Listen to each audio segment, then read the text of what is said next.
Just let's combine this. Thank you, Mr. Speaker. Let's combine this with the great people of Meru and Embu. The crop they have, the cash crop called Mira. We've not spoken about this. Mira has a lot of issues because in our statute books, it's a lawful crop, and we can't take that away from them. In the neighboring countries like Tanzania, they say it isn't a lawful crop and therefore you can't export it there. Recently, some counties in the country started saying, sorry, they don't welcome it there. It's not a crop, it's other things which they possibly were imagining. And at the end of the day, there is a bit of uncertainty regarding the crop Mira in the country. Now, what policies would you put in place to ensure that at least in the country, Mira, which is Mira and Buguka, which is a lawful crop, does not suffer the consequences it suffered recently?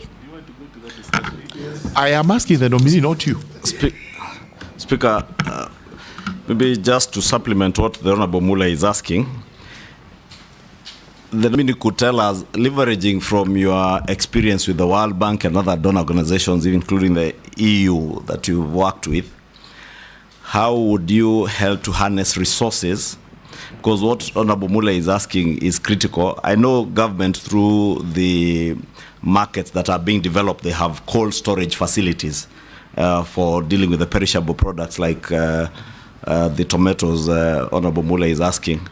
But how would you leverage that to ensure that we even access more resources from the donor community in the local areas, not just at the local markets, to have cold storage facilities around the farms, so that when farmers harvest their tomatoes and the price is bad, they can store them there to await for the value addition that you spoke to, that will benefit many of our young people.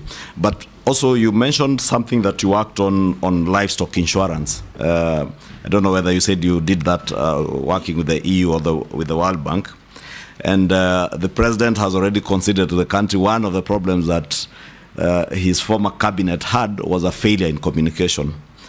I don't know what you will do as, if approved as a cabinet secretary, to ensure that there is proper communication to Kenyans on that livestock insurance that you worked on in your consultancy life, to increase the uptake of this livestock insurance, because the uptake is still very low. Many farmers still lose their livestock during the drought and floods, but they don't know that there is such a product. And what would you do to communicate better to ensure there is better uptake of that product around the country? Yes, Daktari, we're running out of time on you. Can you answer quickly those last interventions? Yes, thank you, Honorable Speaker. On perishability, I think the leader of majority has helped in that, saying that yes, there are programs which are run on markets. Definitely, we at the value chains, as we look at the value chains, definitely one of the interventions is to make sure that we minimize the post-harvest losses, because that is cuts across the board, tomatoes and perishables and even other crops. So minimizing post-harvest losses is a part of food security, because why do you spend a lot of time, money and time, and then you lose it along the chain? So we will look at the programs which can be able to help with with the issues to do with the perishables. Mira Mogoka, I know there is a problem, there is an issue between the producing counties and the consuming counties. And what can happen? Yes, this one is a big issue, and as the incoming, if I'm approved, is the issue is about dialogue. The two sides have to sit down and see how best to sort it out. And I'll be a good, if I come in as an CS, I will be an arbitrator. Yes. Yes, Dr. The other issue is about livestock insurance from the leader of majority and proper communication. Yes, if I am approved, I'll promote that insurance. I worked on this concept from the World Bank and the EU side. We need to promote it. But generally, Mr. Speaker, sir, I would also like to say that there are many things which are happening in the ministry and the docket, but communication has not been good. So if I am approved, one of the areas I'm determined and I'm prepared to do is to improve on communication, so that the members of the public knows what is going on. Thank you. Yes, Dr. Let me ask you just 2-3 questions. Number one, just a follow-up. The sugar industry in particular and many other crops, you said you have been in the research sector as well. If you look around the country, research in our food and crop production is virtually dead. The sugar research, dead. Rice, coffee is limping, name it. Tell Kenyans and give them hope how you are going to revive the component of research to improve crop production. Number two, maize farmers. Our maize farmers are very hardworking. They suffer when they produce less.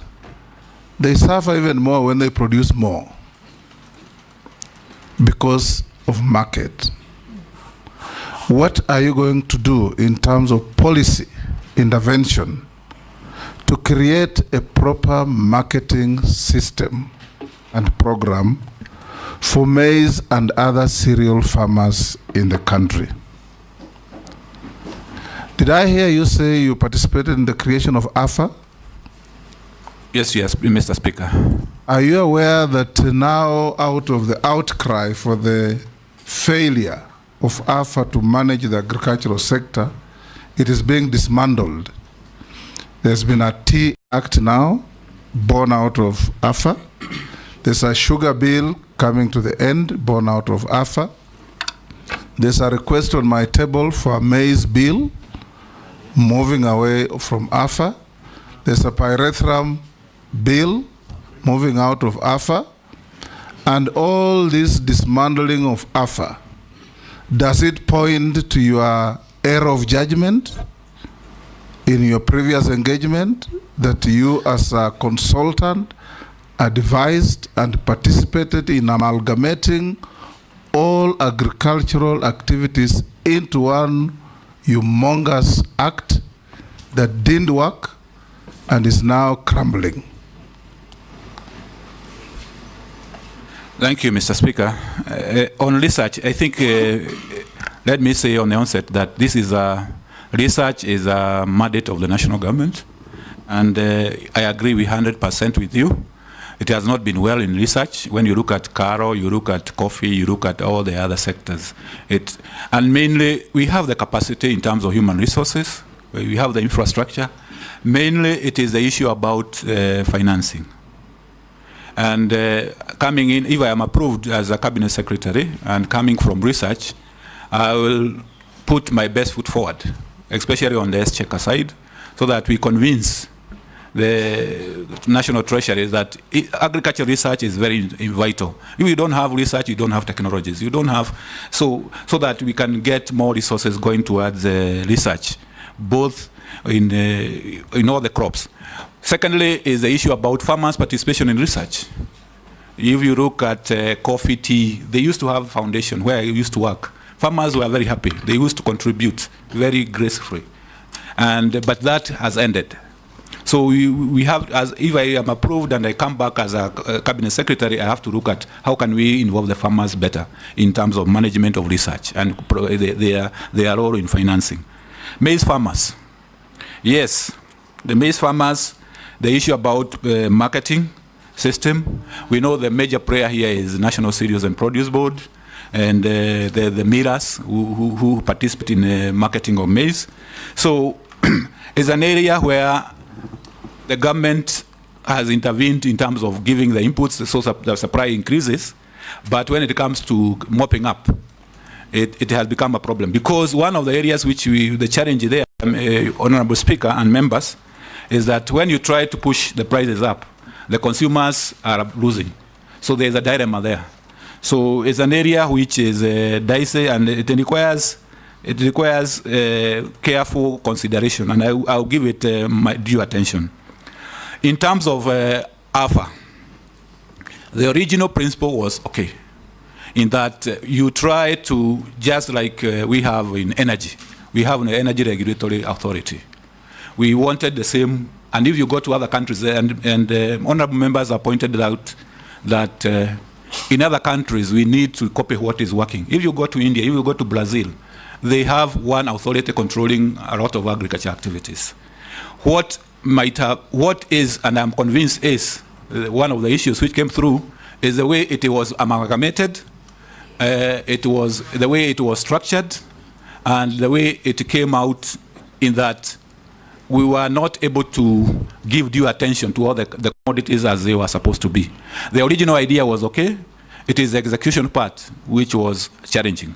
And that is why you are finding everybody wanting to go back, because to their own original arrangements. Because in principle, honorable members, Mr. Speaker and honorable members, you'd agree with me, it is more efficient to have one organization where you can have common services. But the feeling of the various stakeholders in various commodities is that they want to go back. Why do you think it didn't work? And what are you going to do about it? Well, it didn't work because the issues coming from various commodities, for instance, coffee, tea, amalgamation of other like sugar. We brought different commodities, different subsectors at different levels and there was no effort made to make sure that they are entering at almost at par.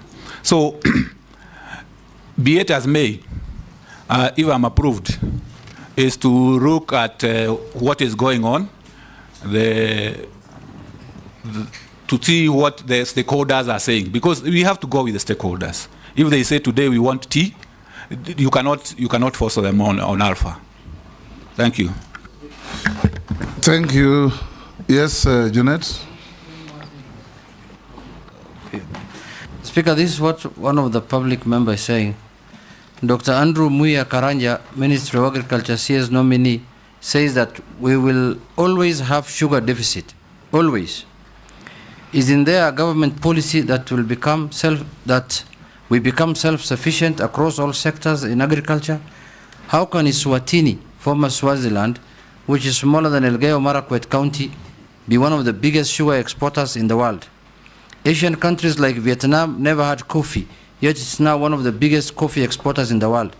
Thailand took palm trees from Nigeria and is now one of the biggest palm tree producers in the world.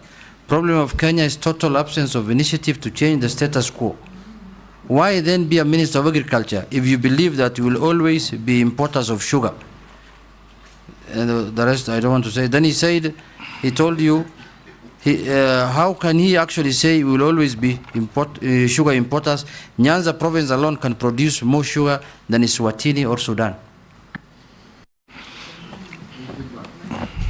There are many others, Dr. Is one asking, I'm a vet, the most neglected arm of agriculture is veterinary services. What are you going to do? And many others. Sure, let me ask. Yes, Mukami? Yeah, there's another one. We have a weakness in the sale of coffee at NC, which allows the buyers to offer prices below the reserve price to force a negotiation with co-farmers outside the trading for 24 hours. These are practiced every auction day. What are you going to do about it? You can respond to those. Thank you, Mr. Speaker, sir. Honorable Jeanette is to say, if I implied that we always have a deficit, that is not my intention. I was saying maybe for now, the situation we are in now is we have a deficit. But going forward, definitely, we will put measures to improve on productivity, the reforms in the sugar sector, which are undertaken, so that we become self-sufficient. I'm sure we can be able to get self-sufficiency. So if it is it was construed like that, then that is not what I meant. The issue about the coffee, the cartels, and the colluding in prices. You already said you'll dismantle them. Yeah, I'll dismantle them. Yes. And improve on the veterinary. The veterinary, yes, it is. I know I was briefed that Mr. Speaker, sir, that they are registered under many legal instruments. So we are going to, if I am approved, we are going to work with them to see that because they are very critical. Veterinary services is very critical, especially on the livestock side. Thank you. And if in case we approve your nomination, don't be limited or curtailed by the boundary between the county governments and the national government, because you have a duty on formulating policy that helps this ministry, all its departments across the country, both at the national level and the county levels. I'll ask you a few minor questions, but none the less important. Dr. Karanja, have you ever been adversely mentioned in any integrity-related report? No, Mr. Speaker, sir. There is a man, Onyango, who has written saying your conduct and integrity as a nominee is not good because you have faced one or multiple allegations of unethical behavior and participation in corrupt and illegal activities. Is it true? Not he has true. provided no evidence, but that's what he says. That is not true, Mr. Mr. Speaker, sir, because Yes. I have never participated in that kind of activity.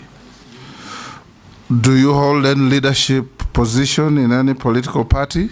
No, Mr. Speaker, within sir. Kenya? No, Mr. Speaker, sir. What is your net worth? My net worth is 214 million shillings. Yes, made out of? Made up of my residence, my family residences. We have apartments. I have vehicles. We have plots and land. I have deposits in a bank's account. Okay. Yesterday, we had 5 candidates. We asked them many questions, ending with this minor question on their net worth. But the media only picked the net worth and forgot everything else. We want the media to be fair to both the candidates for appointment and the committee, because we are not here to evaluate the wealth of candidates. We are evaluating their suitability to hold public office to which they are nominated. Yes. Yes. Just one thing, Honorable Chair. The last time when I was in the energy sector, KenGen came up with a policy. They wanted to start doing production of ammonia in Naivasha, which is a very big byproduct for production of fertilizer. Maybe Dr. Karanja can tell us whether, instead of, because the biggest chunk of our fertilizer is imported, and if we could be able to produce ammonia, which is a very, very big component in fertilizer production, then maybe that can go towards addressing most of the fertilizer issues. Thank you, Chair. That's good information for you, Dr. Karanja. You can go with it, and we'll now release you. Go with your original documents after having been checked with what we have in our possession and found to be correct. Have a good day. Thank you, Mr. Speaker, sir, and I would like to thank you and all the members for the good engagement. Thank you very much. Thank you. Sergeant, you can escort the nominee. Mr. Speaker, on that issue of declaration of wealth, you know, since our media colleagues are here before the other nominee comes in, I know it's the newspapers that largely reported on it, which is okay because it's part of the vetting process. But if these honorable members also here declared their wealth, there are others who are worth much more than that. Like my friend here, Junet. I know if he was to declare his wealth, having been a member of parliament and a businessman of many years. Mr. Speaker, that is being malicious, Mr. Speaker. And he has been sent to finish me. Yeah, I don't know by who.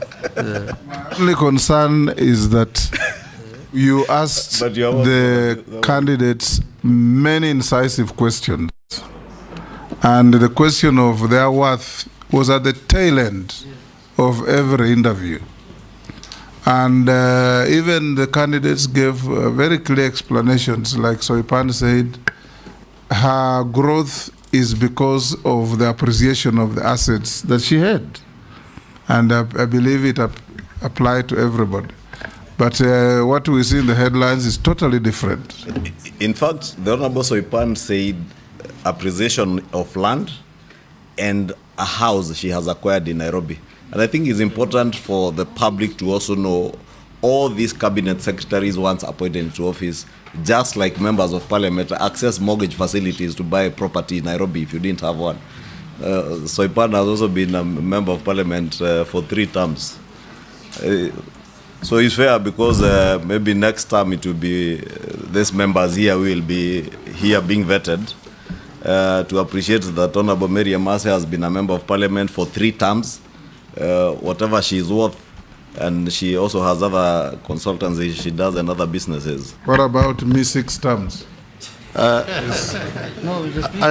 will only question what you will own if you are to declare here. Mr. Speaker, on the same breath, even Honorable Soipan went ahead and declared even the loans. And if you look at her declaration, she has a loan of 49 million shillings, which is not yet paid and removed from the net worth. So we need to be sensitive on some of these. Speaker, yes. Chairman. Honorable Speaker, I just said I think it's also important for members of the media to understand that the fact that you own properties or your net worth is high is not a disqualification, or it does not make you unsuitable. And the fact that you declare your wealth is not for use now, but for use in future. If, let's say, your wealth that you declared at the time of entering office, if there is alleged corruption against you, that is used to assess whether you legally acquired the property while in office. So it's not for use now. Similarly, the wealth declaration form, the wealth declaration form and the self-declaration form that is deposited at the Ethics and Anti-Corruption Authority, I know that the EACC have spoken in the media the day before yesterday and said that they clear candidates. EACC has no authority whatsoever in law to clear anyone. They can only investigate you for corruption. So the self-declaration form is for custody by EACC for future investigation should they be necessary. Similarly, the wealth declaration form that public servants leave with their employees is for use only at the time that you are being investigated and they have received a court order asking for the wealth declaration form. So it's important that the media get the facts right. Thank you. Mr. Speaker, let me explain this. Mr. Speaker, there is no harm in somebody being rich. And there is no harm, it is not a crime in somebody being poor. But what I think people expect is just a proper explanation on how, when you declare this is my wealth, what is the source, what is it? The question that has come up is, let's say you have worked for 30 years and you made a wealth of 400 million. And you have worked for 2 years and you have made a wealth of 150 million. So that's the comparison that they are looking at. If you explain how you made that 150, there is no harm, Mr. Speaker. Richness is not a crime, as you say. I agree with you. And poor is dangerous. Mr. Speaker. Thank you, Mr. Speaker. You know, this is not even new. When we did the vetting last time, all headlines talked about the billions and the hundreds of millions that the nominees were worth. So I think it's something that maybe the media feels can sell. And because of freedom of media, We can allow them to report it the way they see it. Curtailing their freedom at all. Mr. Speaker, I'm aware that Ishungwa is worth 5 billion as of now. Why are you understating him? Honorable Speaker, I was wondering why he's understating. Why are you understating him? Can we break for 10 minutes?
Merudi? Hata na mimi.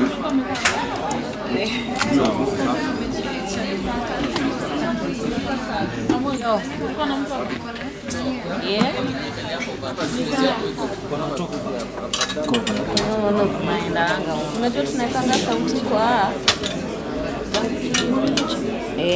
sasa I guess utakuja alafu ile system nimeweka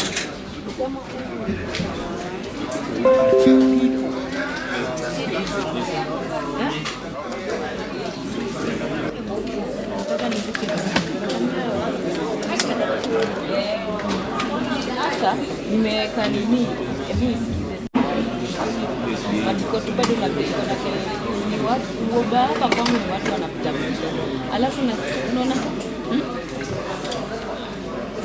hii sauti ndio nimesikia ilikuwa inang'oreka but nimejua ni kwa nini ni huo boy alikuja kumbe akatusikia ukisikia kwanza sikuwa poa yangu tunakumbuka Good morning this afternoon. How are you? Alafu vile ulicall sikuwa na control sauti kwa mic. Juu nilikuwa na wewe on call. Baada sasa nimehamisha nimewekea tu kwa hapa. Sasa hapa tunajua na kelele kidogo. Hapa tu. Tukisu. Sasa nani anaitwaje? Anaitwa Chalo umeswitch reviews.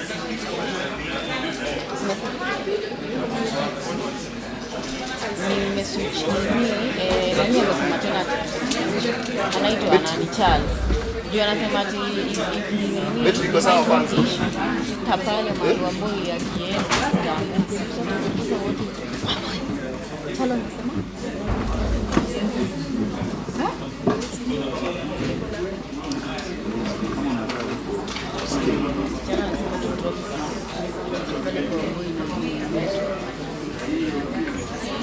ojo wao wanaweka Si nimeiona.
Imevunjika hakuna kitu.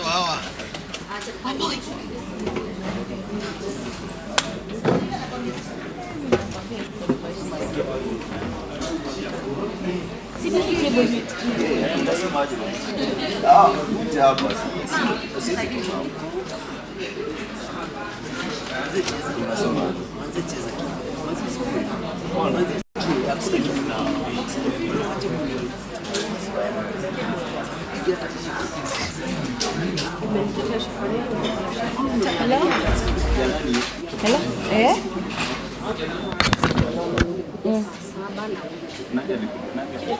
Anajaribu kudropia cable zinakwanga huko chini. Tuone kama tutaweza kudrop. Ukishindwa kudrop, tutaenda tuna hii duara tunaendana nayo kwa hii. Tutafanya kwa sasa nani Chalo amesema tena tukishughulika hivi same. Babies. Pale no amekataa atasema ati pale mahali wafungu wako. Ndio nimejaribu hata no. Yes. I know.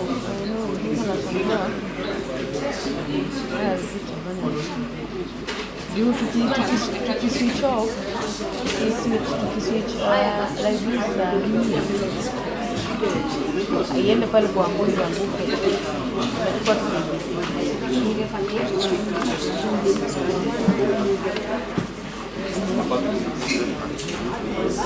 Inafaa hiyo ndio hizi bado inaanguka.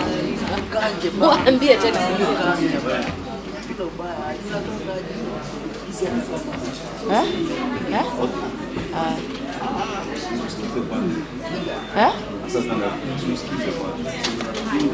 mimi sijui hata nani anasema, but mimi at least nimepata audio.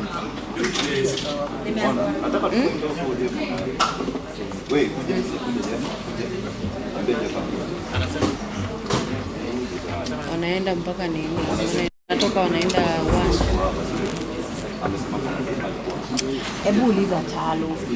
Sijui wameambiana aje na wao. Muulize kama una switch to live. Tujue kama ni pale ama because now we are doing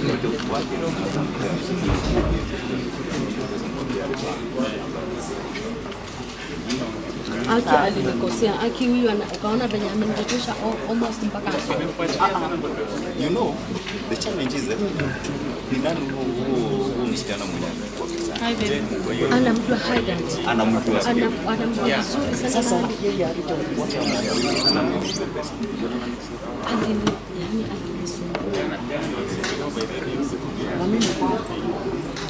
hadi nikamwambia M-Pesa pesa ndio hii pesa sasa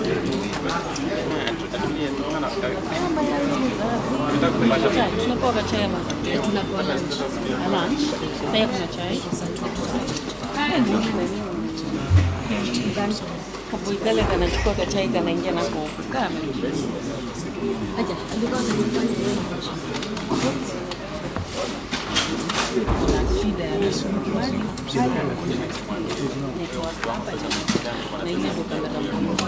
yako na ubi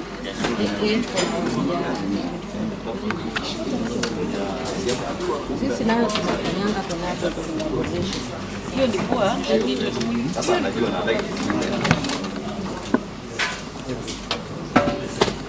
bye my friend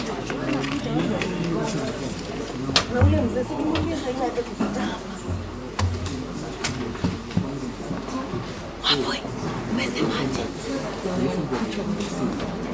hii sauti iko poa hapa ndio ilikuwa iko na hamu na siko najua hivi sawa chukua live view tahamisha kamera saa ngapi namwambia chukua live view mkutano tutahamisha live view tutapatwa tukihamisha kamera peana live view otherwise saa hizo wako karibu kurudi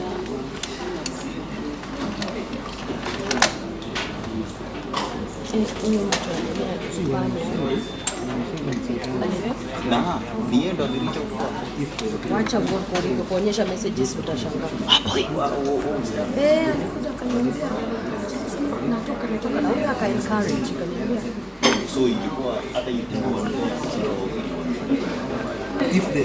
na mimi naye nilikuwa nimesikia alafu now I understand huyu alikuwa anakimbiza sana sisi natumia mtoto nikasema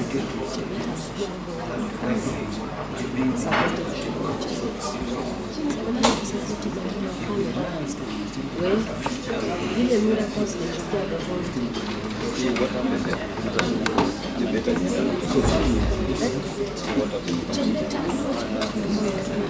live view kitambo to switch positions si tutapatwa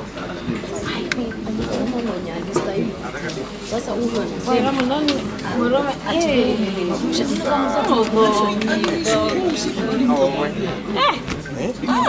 ilikuwa na ngozi na meremeta meremene you know meremene ndiko kwanza kusema ndio kwa mtu mwingine anaambia hapa yeye alikuja saa ngapi alikuwa hapa asubuhi lakini why tu ukoroga unajua tutapata wabuya akipiga tu simu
kupatana mimi niko litigation huko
zile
nini?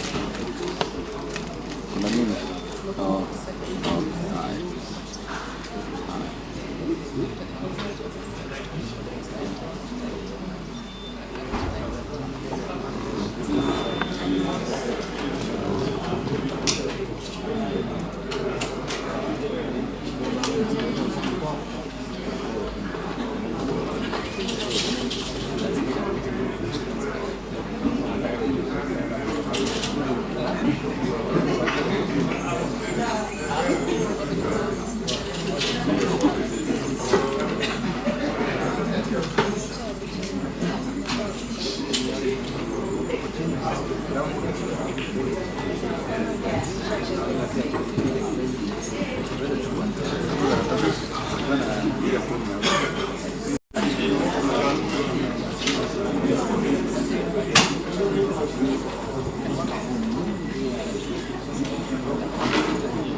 Voilà.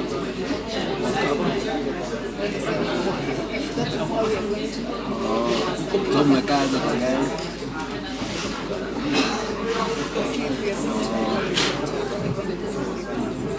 Mliona na speaker. Ulishusha speaker mbona?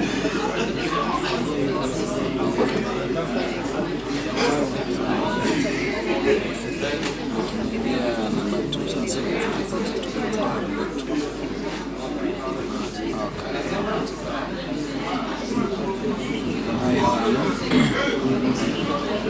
I'm in the office.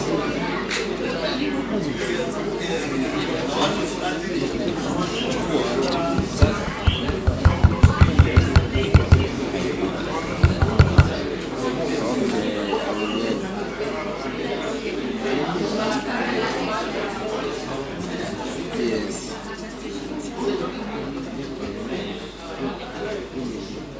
Yes. Okay.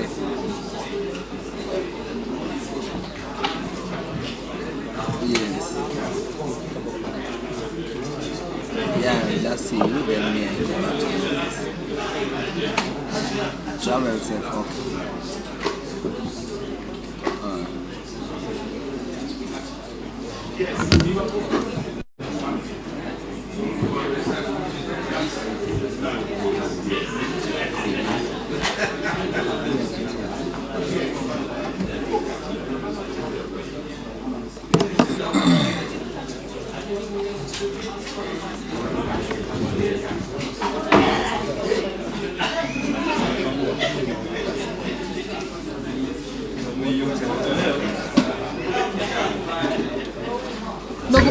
The meeting is called to order.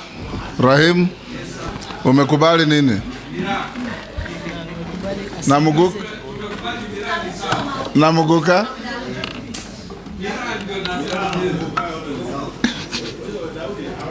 I was telling you, no preamble speeches before the question.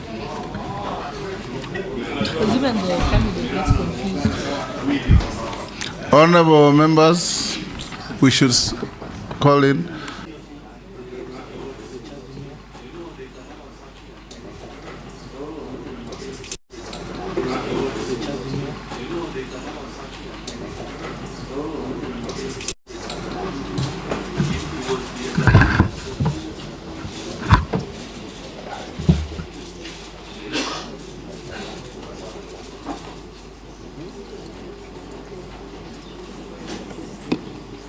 Good morning.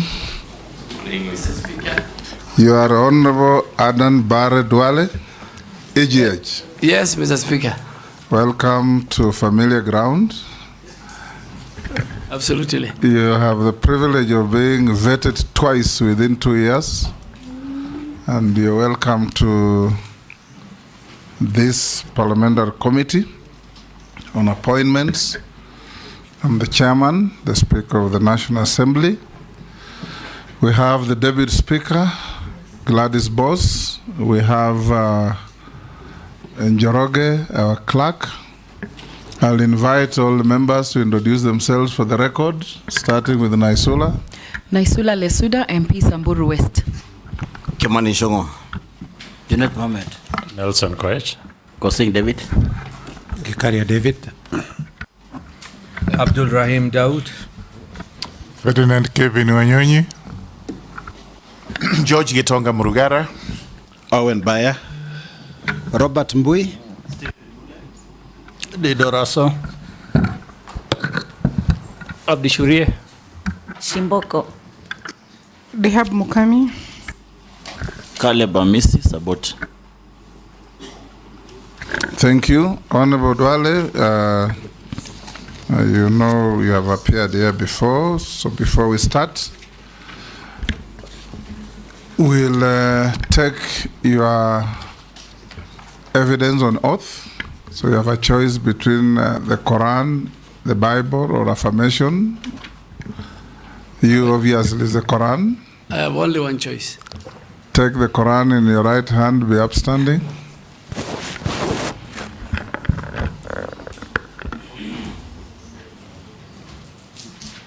And recite the oath that the sergeant will.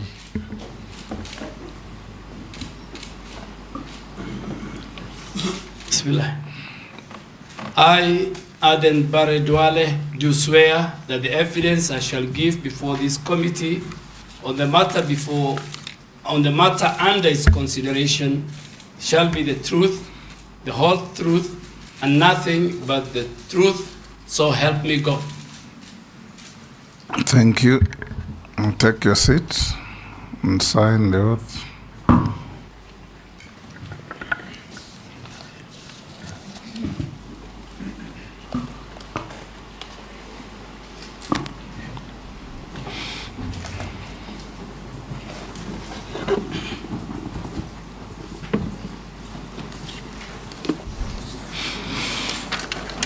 You may also pass on your documents to the clerk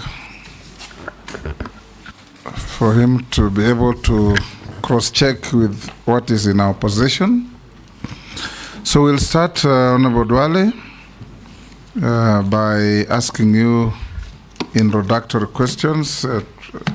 Tell us your name, your education background, your work experience, your competences, that lead to your suitability for the appointment that you have had.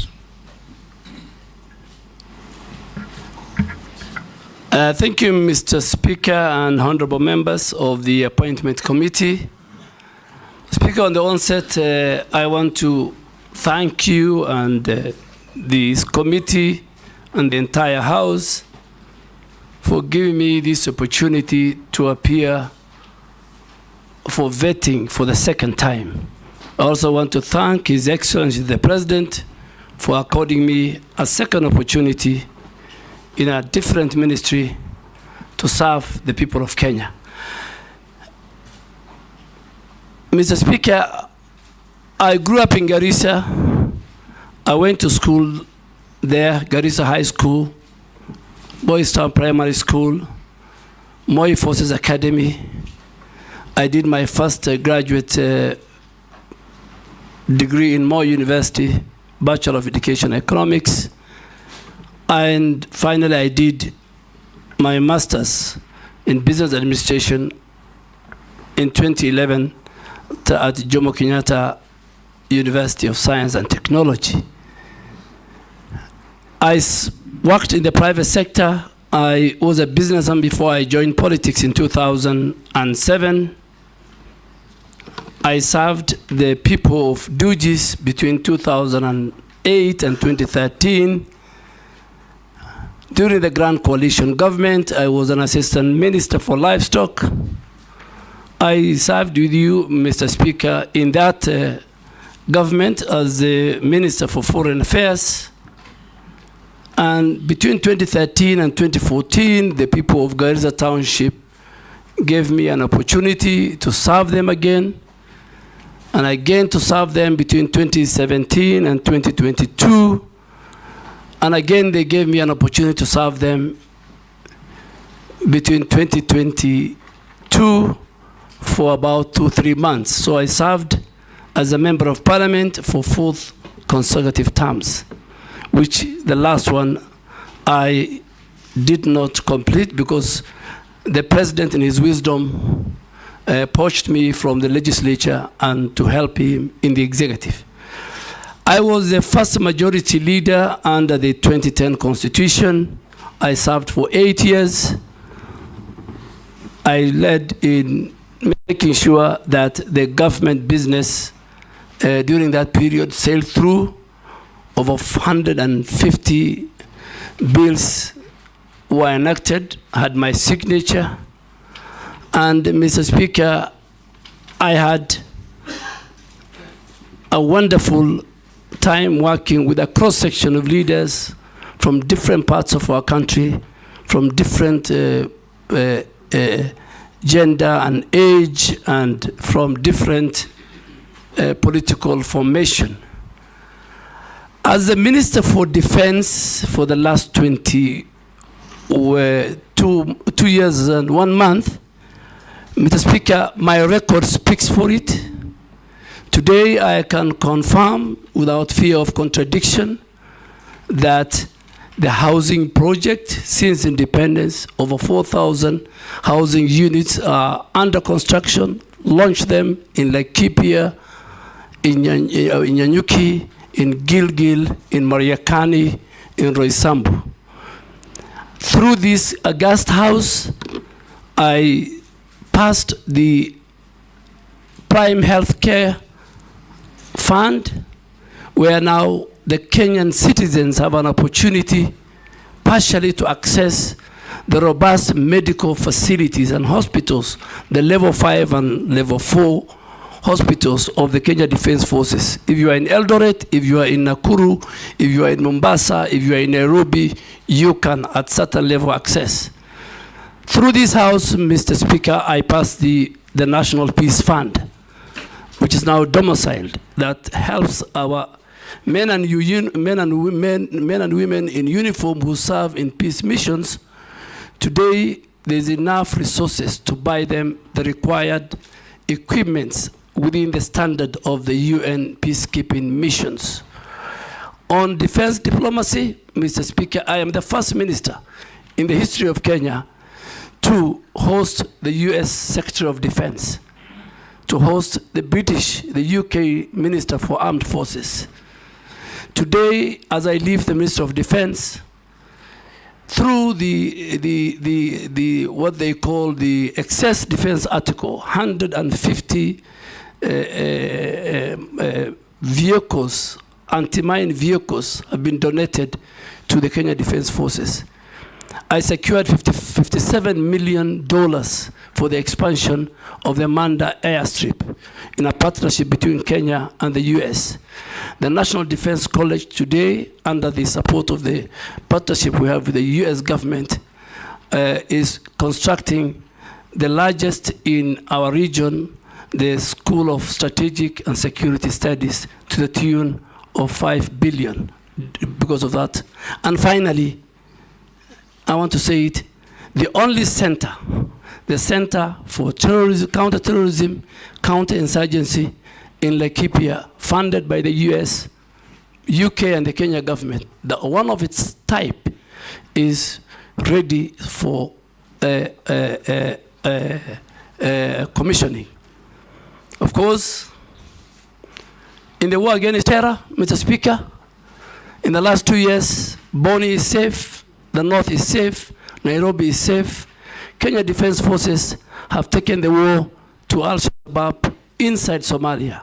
We will not anymore, at any given time, we're not going to wait for them at our borders. We will not allow them to come to our cities.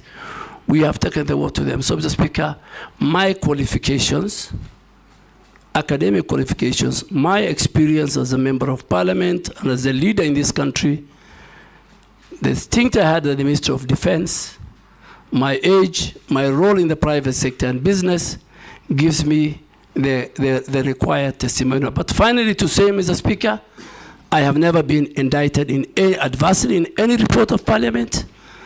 I have always had clearance from the criminal justice system, the Ethics and Anti-Corruption Commission, the DCI. I have never violated Chapter 6 of the Constitution, never violated Article 75 of the Constitution. And I think I am ready and willing to serve the people of Kenya in the docket of environment, climate change, and forestry. Thank you, sir. Thank you, Honorable Duale. We'll now start off with the members asking you some questions. Try to be concise and precise in the answers in the interest of time. We'll start with the Deputy Speaker. Okay, thank you, Honorable Speaker. Honorable Duale,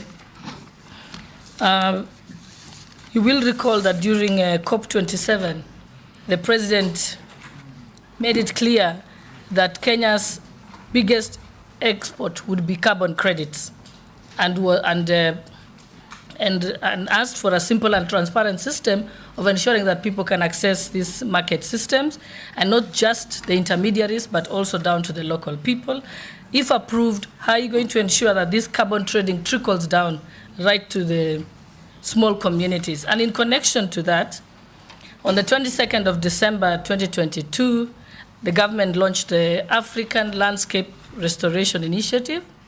It pledged to the world that it would plant 15 billion trees by 2032. That is 15 billion trees in 10 years. That, if my calculation is correct, it's 4 million trees a day. If approved, what measures will you put in place to ensure that you don't let down the president and achieve this ambitious project? Thank you. Go ahead.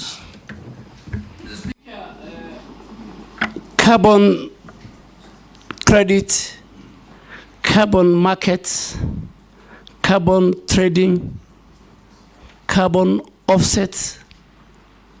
These are very key fundamental terminologies within the reading of the climate change.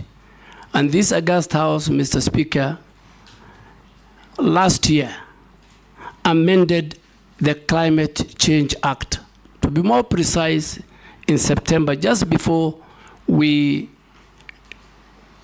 had the Africa Climate Summit. Two, our president is currently the chairman of heads of state and government of the Climate Summit in Africa. Carbon credit or carbon market is very, very important to our communities. Our communities, mainly in the ASAL, play a very, very big role. Companies abroad in the developed world who are responsible for the emission of the greenhouse gas, which in our case, our contribution is only 0.3%. While we only contribute 0.3%, on the flip side, we are the biggest victims, we are the vulnerables. So these companies, whether they're in the oil exploration, whether they're in the airline industry, they pollute the outer atmosphere. And they get involved in carbon trading and carbon market. Carbon market is just where you provide a mechanism, an infrastructure where both the private and the public sector engage in that. So to the question of Honorable Deputy Speaker, that amendment that this House did created a very robust legislation where the role of the community, particularly in land carbon projects. And I'll give an example in the northern Kenya, the so-called Northern Rangeland Trust. Before communities were evicted from those lands, before this law, there was cultural disruption by these project proponents. Before this law, because there was a lacuna, there was no even register for the carbon markets. Today, I want to report that the law this House has passed gives communities 40% of whatever carbon markets resources are received from the developed world. Today, NEMA as an organization is a custodian of the register. A company cannot just come into our country and go to our forested areas, can go to our rangelands and enter into an agreement with the project implementers. The community has a role, the community has a percentage, and even in that same amendment law, you created the element of the offenses. That today in our country, if you commit certain crimes, even money laundering in carbon credit business, falsification, not involving the communities, then you need to have to play. So I want to assure, if this committee approves me, that my mantra will be public participation, public consultation at the community level. Communities will have a role. On the second most important element is the restoration program that has been started by the President of the Republic of Kenya in December, where we said we must restore our rangelands, where we are going to plant 15 billion trees, restore also our forest, because currently our forest cover is 12.13%. And we anticipate that by 2032, we must reach 30%, from 12.1 to 30% forest cover. Tree cover. Our forest cover as of now is about 8.83%.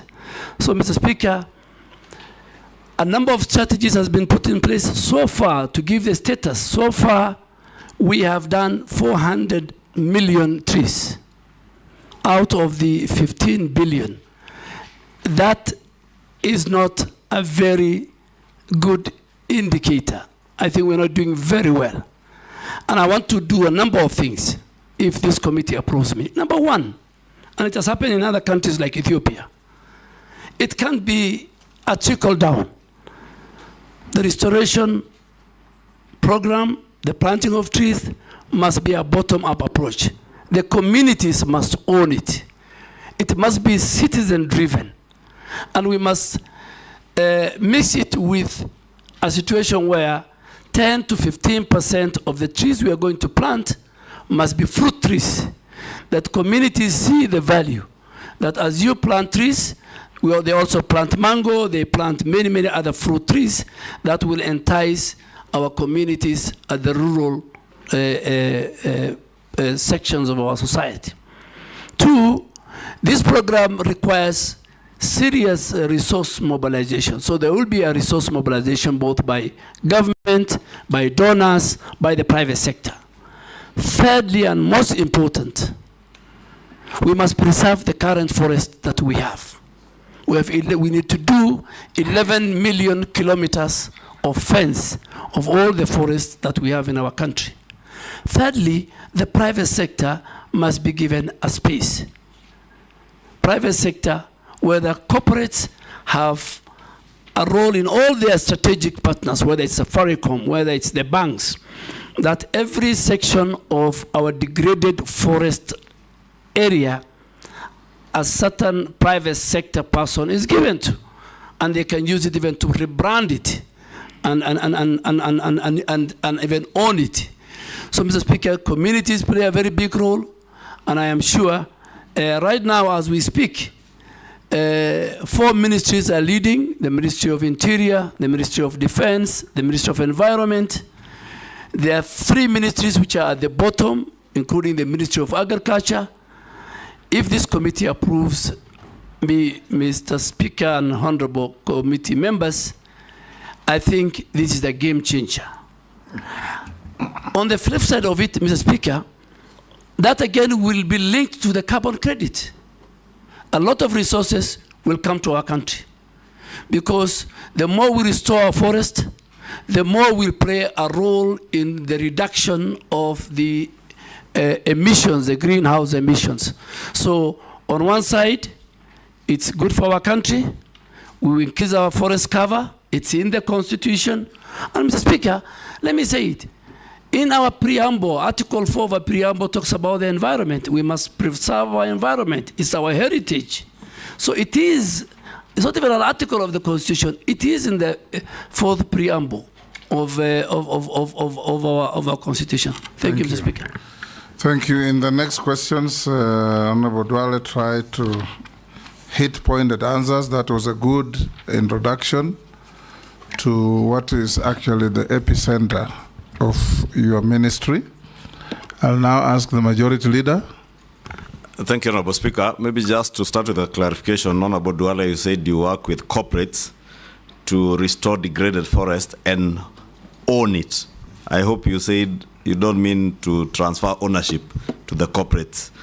I hope it's to own the work. And they can use it for branding. Thank you. I don't want to repeat what you've said because you've, as the Speaker said, you've really taken care of the carbon credits issue. But even as you do that work, Honorable Duale, you know, we have very many petitions in Parliament on degazetted forests and forests that are grabbed. I would want to hear how you intend to work with Parliament, especially in dealing with all those issues, land issues around degazettement, encroachment of forests, and outright land grabbing of forested areas.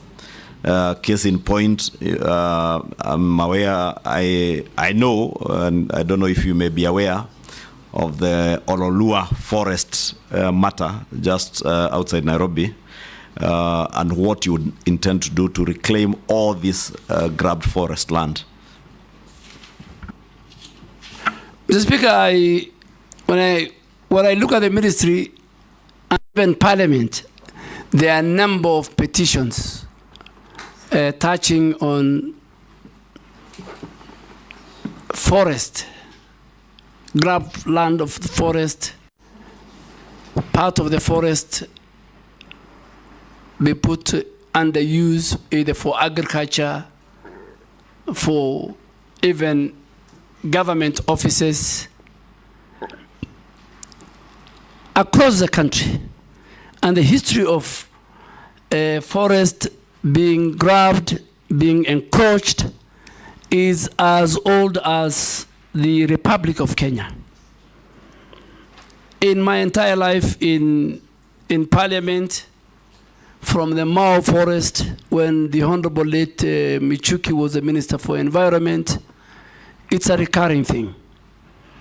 And what I want to intend, if this House approves me, Mr. Speaker, is first to consolidate all those petitions. Some are genuine, some are out of fraud. Generally deliver a cabinet memo, and the cabinet, the highest decision-making organ of our country, can make a decision on this matter. All the petitions, the ones dealt with the Parliament, the ones which have not been dealt. Coming specifically to Ololua, Mr. Speaker, I want to categorically, without fear of contradiction, say that if this House approves me, in the first 30 days, working with the Minister for Lands and other government agencies, a number of titles, including and belonging to big people in government, some of them members of Parliament, will be revoked. I will revoke those, and I am ready to bear the consequences, particularly for the one on Ololua. I have been briefed, I have listened to experts, and I have seen it's deliberate.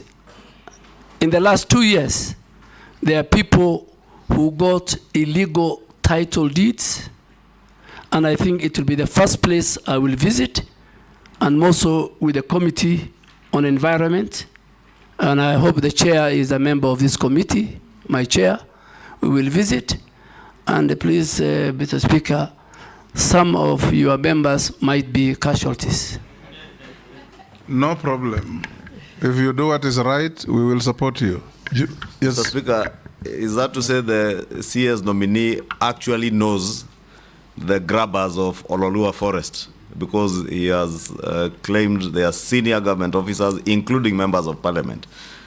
I hope he's not referring to me since I asked the question. Mr. Speaker, I am the nominee for the Minister of Environment, Climate Change, and Forestry. So if this House approves me, forestry will be my business. Grabbers of forest land will be my business. Whoever they are, whatever their status is in society. Mr. Speaker, if I just to say it, and I think for record, let me say it. With the last 2 years when I was at the Ministry of Defense, and I had the privilege to serve as a member of the National Security Council, and you served as a member of the Security Council when you're Minister of Foreign Affairs.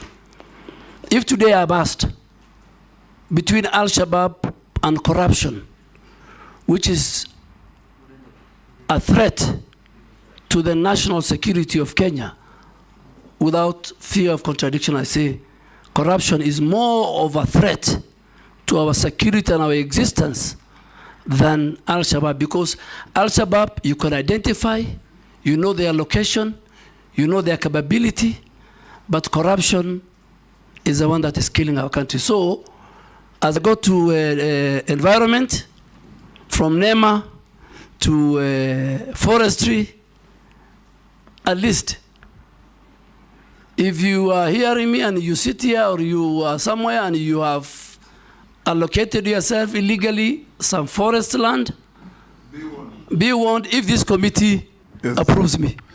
Jeanette? Thank you, Mr. Speaker. Mr. Speaker, I have two questions for the nominee. One is, first, it is one of which is on him, one of the nominees that have come here, Mr. Speaker, and he said, if you approve me, I am carrying an axe on with my hand. I'm going to deal with people. This is very good because many people fear to give you a position. But having said that, Mr. Speaker, what do you think? One issue. What does he think is one issue, environmental issue of high consequential that the country should focus on? That you think, as a country, we should focus on this one environmental issue. Secondly, the government pronounced and said that they want to plant 15 billion trees by 2032. Is that achievable in your view? What do you think? What will be the criteria of achieving that? And lastly, you see, Mr. Speaker, we are now in a public forum. The public is listening to us. And the nominee, whom I know very well, who was our majority leader for many years, whom we found in Parliament, is somebody who does not mince his words, somebody who speaks his mind. He said that there are people who have grabbed land, especially the Lua forest, and they are public people. There are some of them in high government offices and others even in Parliament. Could he share with us who those people could be, so that we also know that maybe where we are sleeping is maybe not a forest? Maybe some of us are living inside a forest, Mr. Speaker, so we can start packing before he's approved.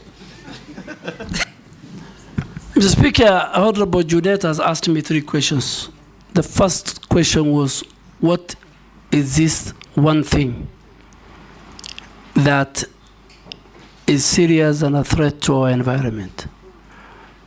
Mr. Speaker, as I said earlier, environment, the place of environment is in our preamble of the Constitution. Environment has been cited in Article 42 of the Constitution, that every Kenyan has a right to secure and clean environment. Article 69 of the Constitution talks about citizen rights on environmental issues. And even Article 70, Mr. Speaker, it is very explicit that if the state or any other actors violate the environmental rights of citizens, it says they can go to a court of law.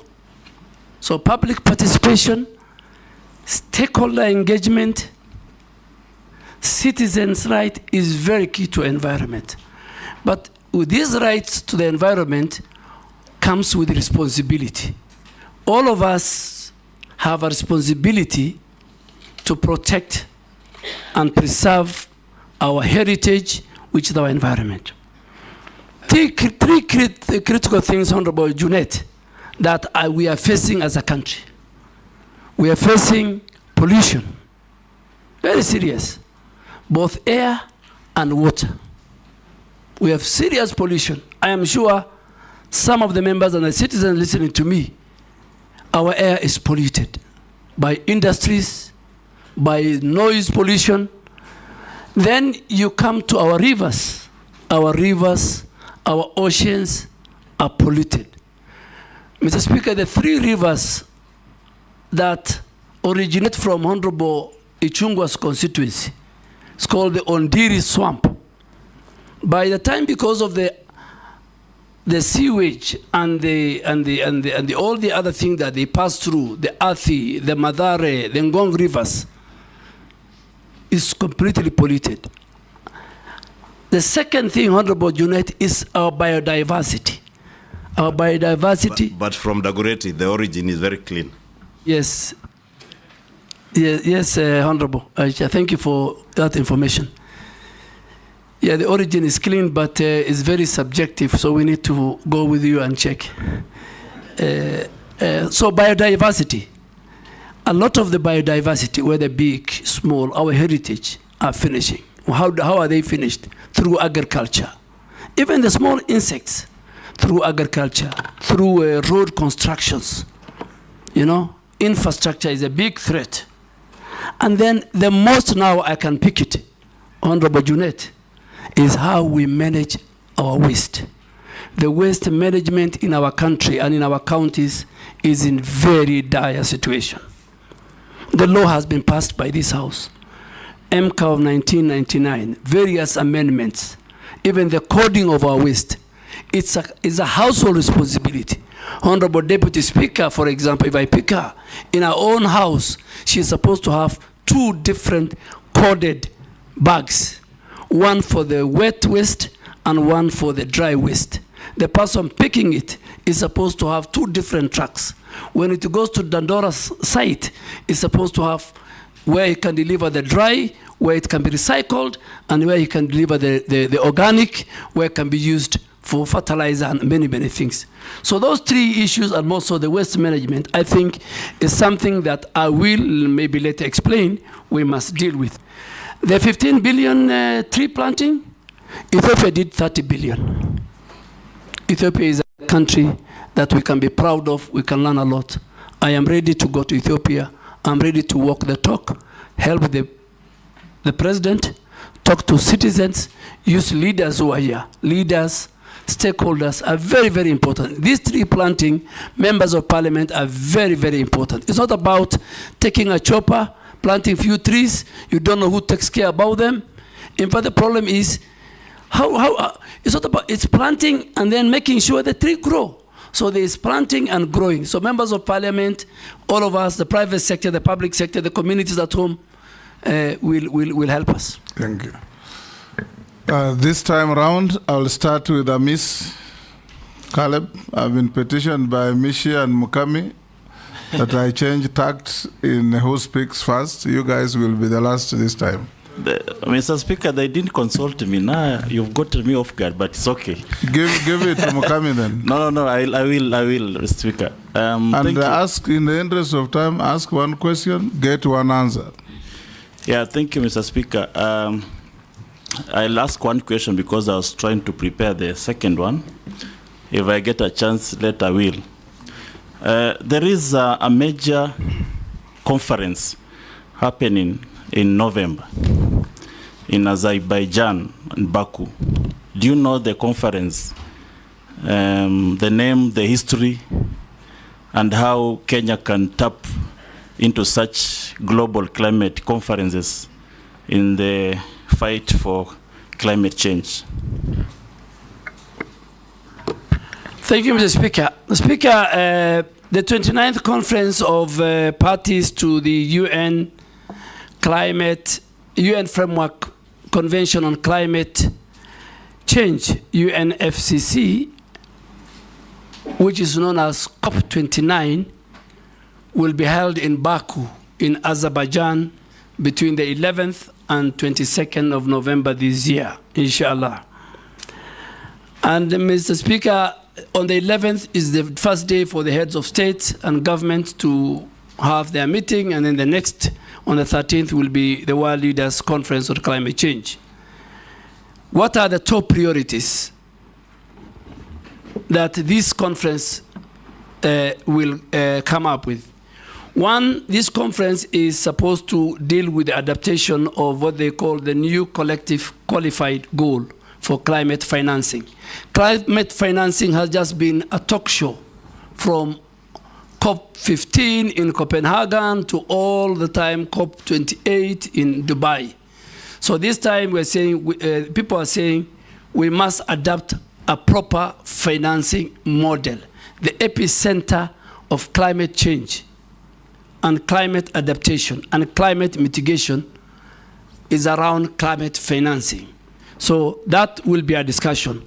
That in Copenhagen, which was, I think, COP15, people pledged 100 billion US dollars.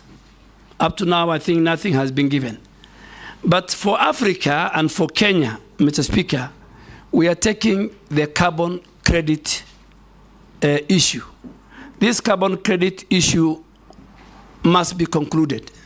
And again, thirdly, the finalization of the operationalization of Article 6 of the Paris Agreement, which defines carbon market, is what I think Kenya, led by President Ruto, and all of us, and Africa, we will take it to the table that let us not have a talk show. The UN meetings must come with clear, achievable, clear, deliverable for fighting climate mitigation and climate adaptation. Mukami. Speaker, with your permission, kindly, I request to finish the other question with your kind permission.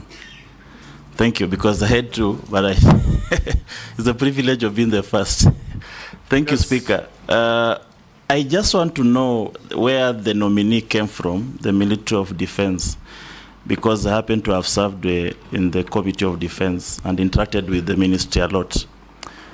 There is something peculiar that happened that I've not seen, where the public officers use defense choppers, military choppers, and the military artillery to move around the country, putting the risk of the defense and of course the officers. In fact, in the public domain, it can be true or not true, which if not true, I will withdraw, is that the military has feared you. You have become more military than the military themselves. Is it true, and why did the military fear you? I don't think the military fear me, but you have put many things. I don't know. You talked about choppers, and then you brought the issue of fear. So, are you saying I fear going by military choppers? No, I said I've never seen other public officers other than the president, who is the commander-in-chief, using military choppers to move around the country, and other members of the public office who are not in the military. And also, there is a war. You're talking of civilians? Because military officers are also public officers. Yeah, like when the deputy president, like the ministers. This is something that I've never seen for some time. So I wanted just him to clarify whether also deputy president is allowed to use military choppers, or was it misuse of power in your, because it's something that I've never seen with the previous ministers. Yeah, Mr. Speaker, let me say it because it gave me a lot of bad publicity. But when you serve in a public office, that's part of life. Within the reading and the instruction of the Commander-in-Chief, at the Ministry of Defense, the Commander-in-Chief is the President. The President and the First Lady are the people allowed to use military air assets with a rider. If the Commander-in-Chief allows the Speaker of the National Assembly to be airlifted from Nairobi to Bungoma, that is in order, but with the concurrence of the Commander-in-Chief. I don't know, I don't think the rank and the file and the leadership of the Defense Ministry fear me. Maybe my style. And I'll take the same style to Forest. I'll take the same style. I had the same style in Parliament. We have no evidence that they fear you. Mukami? Thank you, Chair. Given the recent concerns about the government directives on grazing within the forest, The foresters are really harassing the communities. What are the long-term plans for collaborating with communities living near the forests? The other one is about the floods. Recently, the country experienced floods that left many stranded on account of ineffective rescue operations. If approved, how best would you collaborate with the relevant agencies to ensure rapid rescue operations during such incidents? Thank you. Hold Duale Mishi. Let's take 2-2. Thank you, Honorable Chairman. Honorable Chairman, before I raise my questions, I just want to ask the nominee just to clear some airs for the benefit of the public, because when His Excellency the President pronounced the list of the nominee, he was given the defense docket. But when the list came to the Parliament, he was under the environment, climate and forestry docket. So Kenyans are asking, is it maybe the President was doubting his ability and leadership capacity, or what was the reason? I just want him maybe to clear the murmurs by the public. My questions. My first question, in accordance with the fourth schedule. Ask one, Mishi, so ask only another. Yeah, in accordance with the fourth schedule of the Constitution, environmental conservation is a function of both the national and the county government. How are you going to ensure collaboration between those two governments, that is the national and the county government, so that you also avoid duplication of programs in terms of the same function? The last one, maybe it is how are you going to improve and maybe safeguard those Kenyans who are living or are located near the refinery and chemical plants, because there's a lot of pollution. Thank you. Yes, nominee. Chair, let me start with Honorable Mishi. Even after this, in the event this committee approves me, and before even I'm appointed, the President has a prerogative right to assign me even another ministry. So he might even take me from environment to somewhere else if this committee approves me. So Honorable Mishi, that is the powers of the President. After all of us are approved, in 1 week he can reshuffle, and maybe he might even take me back to defense, or foreign affairs, or even gender, or even youth affairs and sports. And I am ready, or education. I am ready to serve in any capacity that the President finds it, deems it right. The second one, I think, is a very good question. Environmental matters is devolved under the fourth schedule. And at the county level, we have a very good relationship. We have got the county environmental committees appointed by the governors. The chair, on behalf of the governor, is the CEC for environment. The secretary is our county director of NEMA. And that's how they work together with all the other multi-agency team.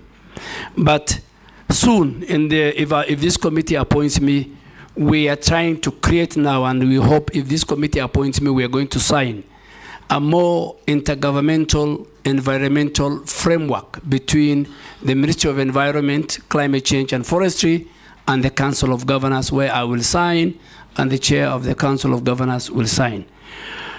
On grazing, Honorable Nyokapi, this is a very, very complex issue. Honorable Mukami, my very good friend, the women rep of Nyeri County. Under the Forestry Act, we have created a very robust, because we cannot conserve, we cannot restore, we cannot manage our forest and our wetlands without the involvement of the communities and the citizens who live around those forests. So this house, in its wisdom in lawmaking, they created something called Community Forest Association. And these community forest associations are the ones who are supposed to guide at what part of the forest do people graze? How far do they graze? Do they graze where we have doing regeneration of the forest? So what are we doing to make sure that we don't have a conflict? And Mr. Speaker, in some of the forests, unfortunately, powerful people in government, in the private sector, who own thousands of livestock, graze in those forests. I'm sorry to say that. But if this House approves me and I become the minister, I want to do some key long-term plans. One, just to have to review the whole grazing management plans, how we can regulate the authorized grazing in our forest ecosystem, how we can fence off areas where we feel are very sensitive in the forest, that we don't allow our animals or our farmers to farm. And lastly, I think the forest community management regulation of 2016 has not been operationalized, and I'm going to operationalize with the approval of this House, because that will give them the rights. Mr. Speaker, the second question of Honorable Mukami, I didn't get it. If you can repeat it. Oh, yeah, it was about the floods. Yes. Mr. Speaker, climate change today is the biggest threat to humanity. I mean, you can see what's happening in India and Ethiopia in the last 1 week. Thousands of people have died because of the mudslide. You have seen the wildfires in California. You have seen the hurricanes, what they're doing, kind of destruction. And coming back home, the last 2 years, we had a severe drought that killed many livestock, affected our farmers, affected food security, destroyed, and then next after the drought, we had the floods, which again affected livelihoods, destroyed our infrastructure, roads, and farms, and livestock was swept away. So, and that's why, because of the climate change and all this, one of the issues why we're having 15 billion trees is to recover our forest ecosystem, restoration, regeneration, bring back our biodiversity. So, Mr. Speaker, I think I have tried to answer the questions of... Honorable Chairman, point of order. Yes. Part of my question was not answered. Chairman, I was asking this question: how do we improve the health of communities which are living near a polluted site? I'm asking this because in my constituency, there is a plant built by Titanium Base who are doing some mining in Kwale, and there's no mitigation which has been done, and it's a residential area. That is why I was asking that question specifically. Yeah. Thank you, Mr. Speaker. I forgot to answer that question. Let me answer it. It's not only in Likoni. Mr. Speaker, we have a serious problem between how county governments enforce their physical planning and zoning of areas and the role of environmental institutions in making sure that zoning is respected. Mr. Speaker, even here in Nairobi, you'll find county governments with no regard to the law, to the Physical Planning Act, allowing industry and factories to be established in residential areas and bars and bring noise pollution. The same, you cannot have a refinery next to a residential area. The laws, the environmental laws, the Physical Planning Act, the Land Use Act, all those don't allow it. So, Mheshimiwa Mishi, this is because of corruption. And Mr. Speaker, that's why you see even skyscrapers are appearing next to each other, buildings which has no ventilation, they have no air, there's no sand, particularly in this cold weather of July. Your children will live in an apartment, they will never see the sun, They'll never get a fresh air. So all this, Mr. Speaker, if I am confirmed, I want to assure this House, and governors must listen to me, and we are going to do an audit. NEMA is going to do an audit of all factories and industries which are established in residential areas, and we will revoke their licenses. There must be order. There must be respect for environment as we build our country. Sharia, you'll pass. Razo. Thank you very much, Honorable Chairman. Honorable Duale, you are the immediate former Cabinet Secretary for Defense. And defense in our country is a celebrated institution. As you move to environment, if the House confirms your nomination, what are some of the good things that you have seen in defense that you are likely to carry over? Secondly, is the issue of environment. I want to say without benefit of doubt, if the members of parliament are not used in planting trees, in conserving the environment, then that thing is bound to fail, and it will fail seriously. In northern Kenya, currently, the Northern Rangeland Trust, NGOs, are the ones that are being used for conservation, environmental support programs. But at the same time, we have left out KWS and forestry, which is a very serious omission.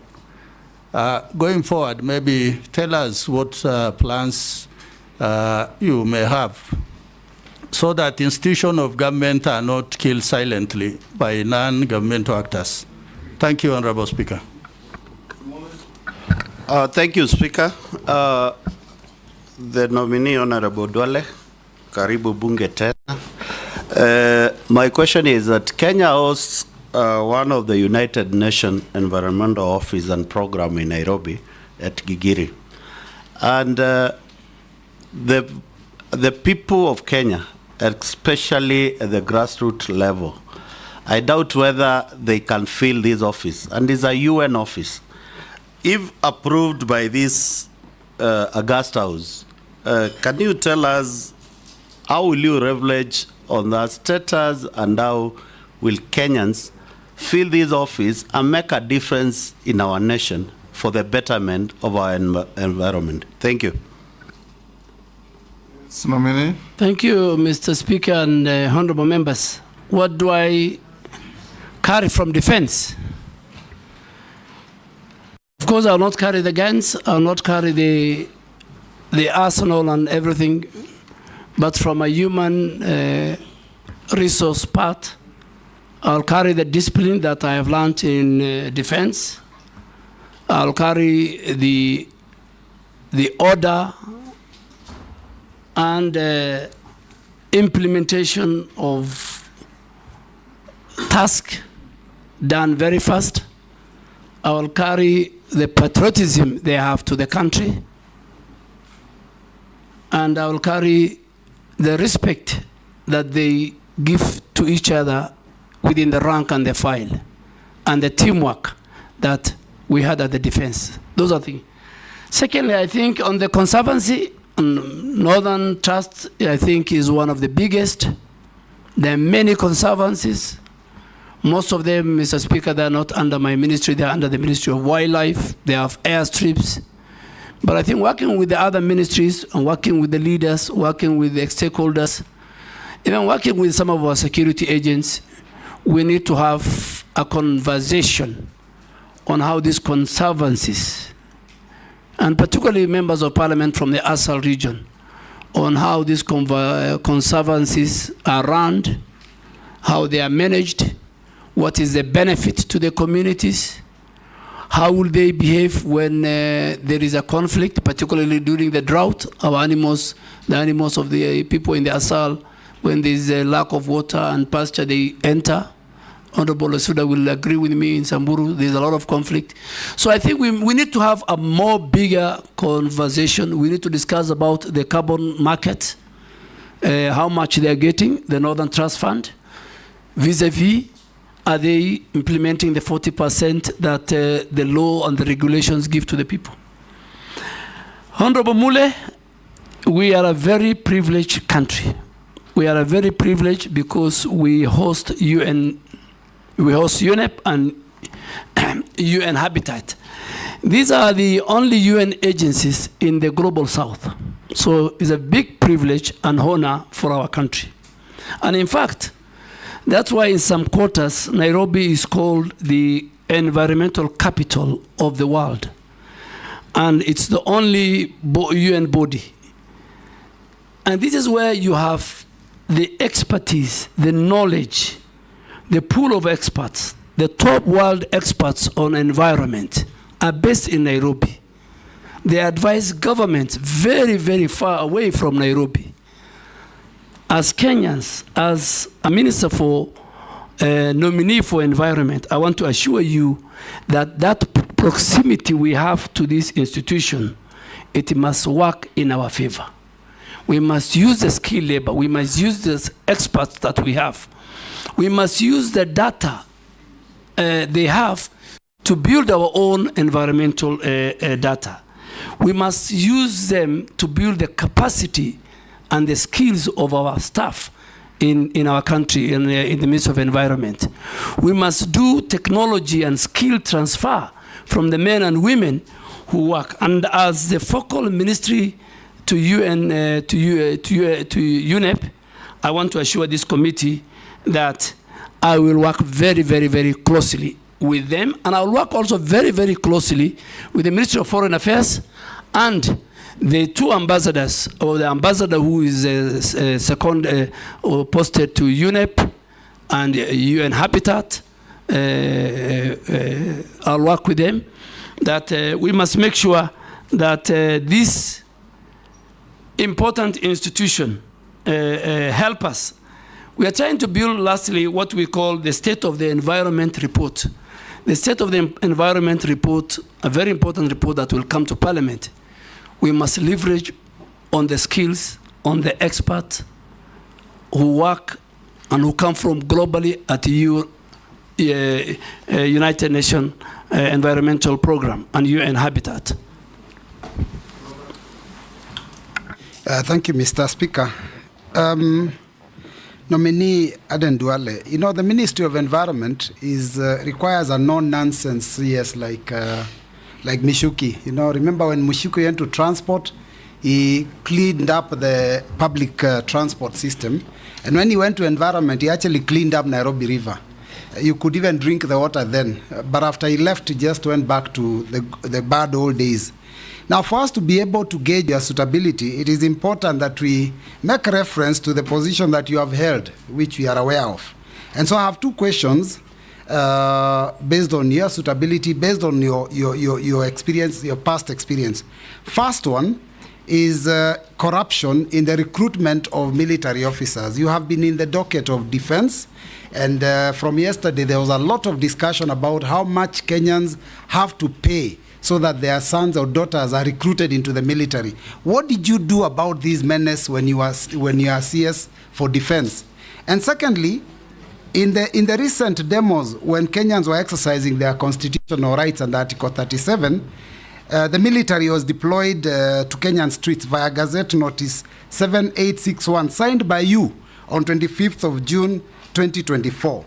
Now, unlike police that use tear gas, canisters, batons, rubber bullets, water cannons, the military is known for live bullets, grenades, assault rifles, tankers, and bombs.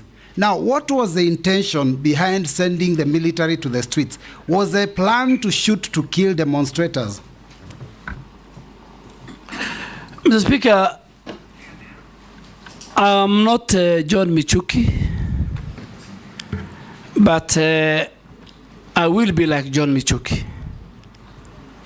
I can assure the member that I'll try my best. Nairobi River Commission used to be under the Minister of Environment, now is not under me. is under the Deputy President. But we need to deal with the Nairobi River Commission. The pollution that is going on in Nairobi River Commission, Nairobi rivers, because of the dysfunctional sewage system, which needs to be upgraded. The dumping sites of Nairobi County, all of them, including Dandora, are on Nairobi and Nairobi rivers. So the governor of Nairobi at some stage, and I hope he will listen to me if I'm appointed, he has to look for other dumping sites outside the Nairobi Rivers Causeway. So coming to military recruitment, I agree with you, it's a systemic issue. And I was watching yesterday, the speaker said, the president himself is concerned. But we have agreed before I left the Ministry of Defense that going forward, before the next recruitment, we must sit, we must have a conversation. The way the speaker said yesterday, I was watching him, we must communicate candid to the public, and we must deal with that monster. It cannot be a situation where few people are taken to court-martialed. Kenyans, in their mind, are saying, for you to join the military, and based on the national security sections, is supposed to be the face of Kenya. Kenyans, for them to join the military, they must pay between 400 to 500,000. I think that is unacceptable. If more, that's unacceptable, and it's part of the corruption that I was telling you, which is I think all of us together, the citizens themselves, the anti-corruption agencies, all of us together, we must face on. Why did I deploy KDF? I did not deploy KDF. The framers of the Constitution put Article 241, 3B, and 3C in the Constitution. So Kenya Defense Forces are in the streets. They're in Boni Forest fighting Al-Shabaab. They're in North Rift making sure that we deal with the banditry. They were in Westgate during the terror attack. They were in Garissa University during the terror attack where we lost many people. So for peace, public order, public safety, where the police are overwhelmed, Article 241 3B kicks in the function of the Minister for Defense. By then, me, is once the article kicks in, then I am supposed to do certain subsidiary legislation. I gazette. And Mr. Speaker, all of us know Article 132 of the Constitution obligates the President to protect the other arms of government. He is the chair of the National Security Council. That day, the Office of the Chief Justice and the Supreme Court, as an institution, was under threat, under attack. Parliament and the colleagues sitting here, if KDF did not come to assist the other security agents, God forbid, many members of Parliament could have died, including our Speaker. Parliament could have been burnt. I will not be that irresponsible as a Minister of Defense with a provision of the Constitution. I used the law. And then the House went further the next morning, because it was going on a very long recess. They invoked Article 241 3C. But when LSK went to court, Justice Mugambe, I don't want to discuss more because the matter is still in court, gave orders that I should give and gazette and do a new gazette on the terms of engagement, on how many places, and I said in the 47 places. Ours was to protect key institutions. Parliament is a symbol of democracy and governance. It is the home of the people's representatives. Mr. Speaker, all my life in Parliament, people used to come and present petitions. And any member of Parliament who's outside, near the gate, used to receive and take it to the office of the clerk or the office of the Speaker. I have never seen where people want to come and ban Parliament.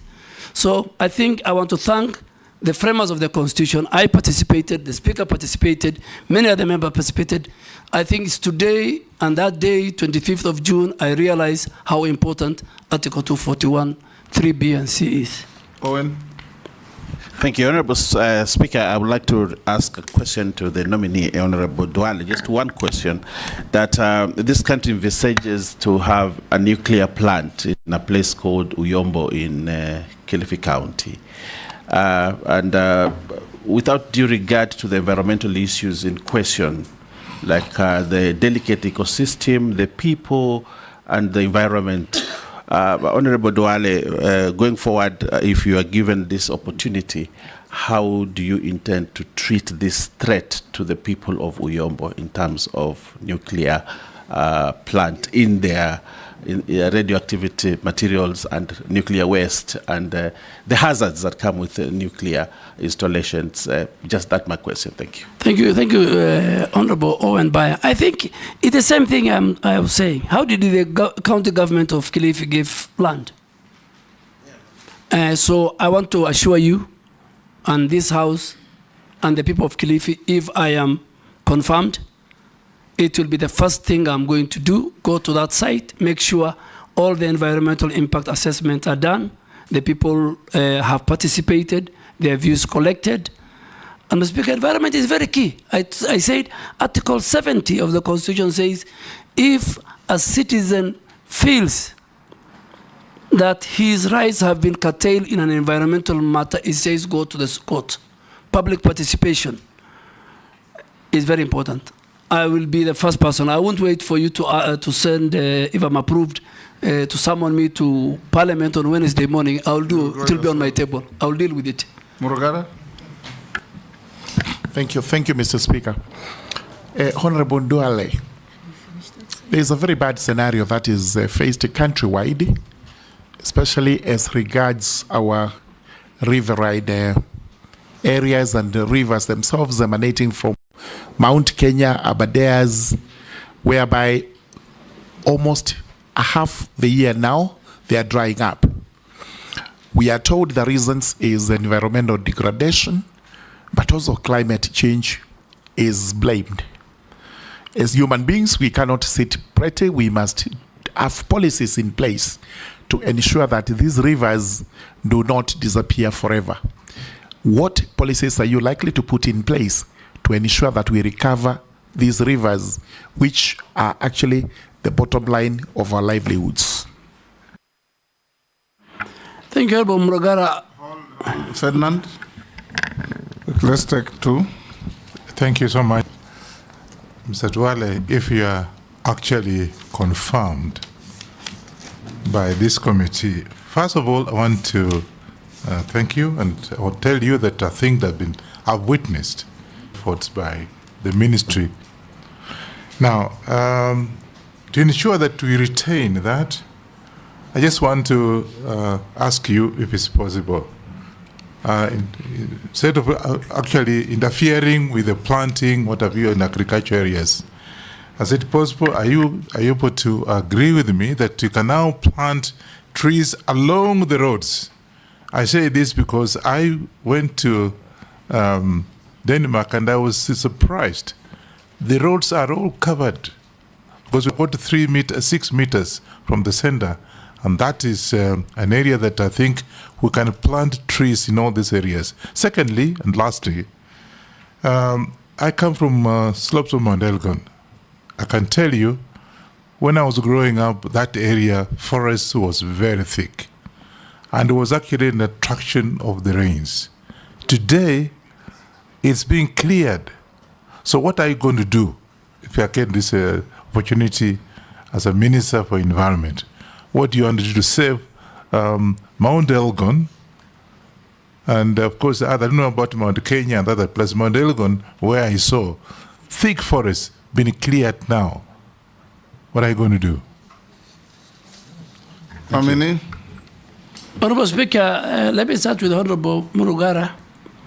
Yes, even at the downstream of where I come from, Garissa, Tana River, you'll find the water level of Tana River, getting it from Aberdares, Mount Kenya, and all that, is reducing. And I agree with you. It's all about environmental degradation.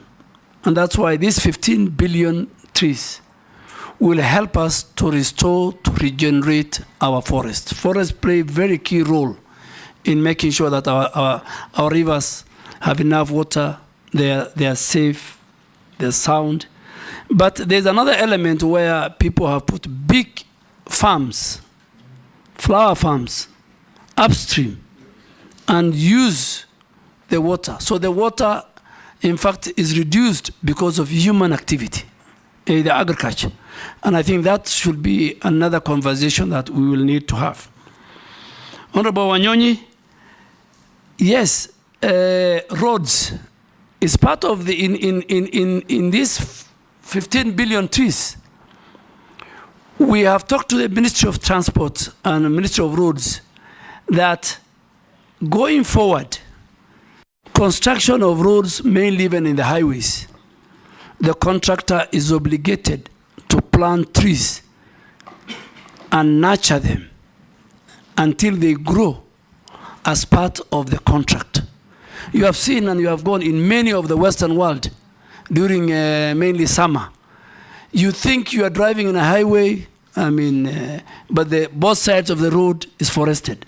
This can be done, and we have agreed with the President and other stakeholders, even before I came to environment, that should be one. And the contractors, it becomes part of their contract. Even now, we can still tell the contractors who are maintaining the roads, now we have a maintenance aspect, so that they can do it. Mount Elgon is part of why we should increase from 12.3% to 30% by 20. In all our wetlands, we have 11,000 wetlands. We have 8.8 forest cover. For us to increase, I think we will pick on Mount Elgon and all the areas which have been degraded, we will start doing the restoration and afforestation programs under the 15 billion presidential program. Daud. Thank you, Mr. Speaker. I want Honorable Duale to, he has talked about recycling, but we have a problem with recycling that the refuse collection which is done poorly, and then it is gone and put into our forests and wetlands. What will he do if he is confirmed? Secondly, you have talked about CFAs.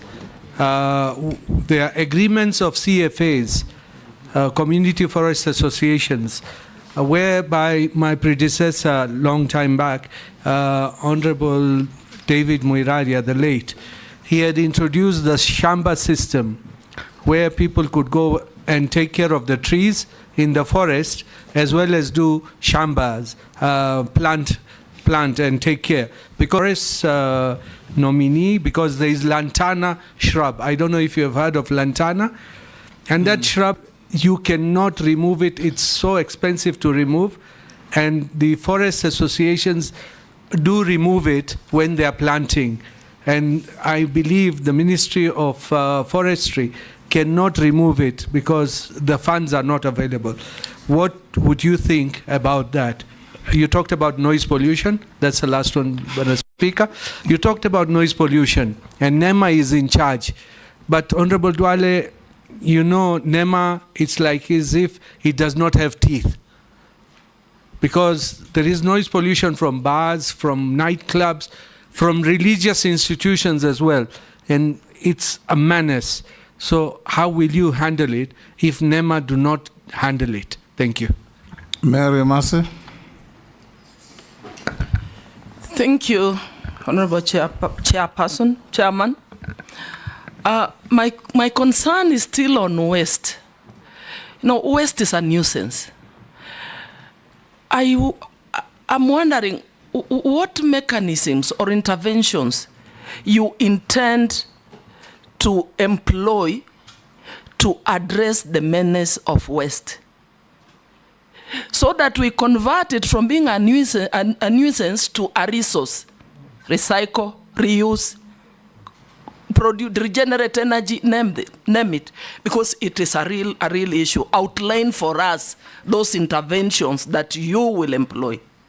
Secondly, I want to pick it from the question that was asked by Honorable Mbui on corruption. You've said yourself, corruption is killing our country.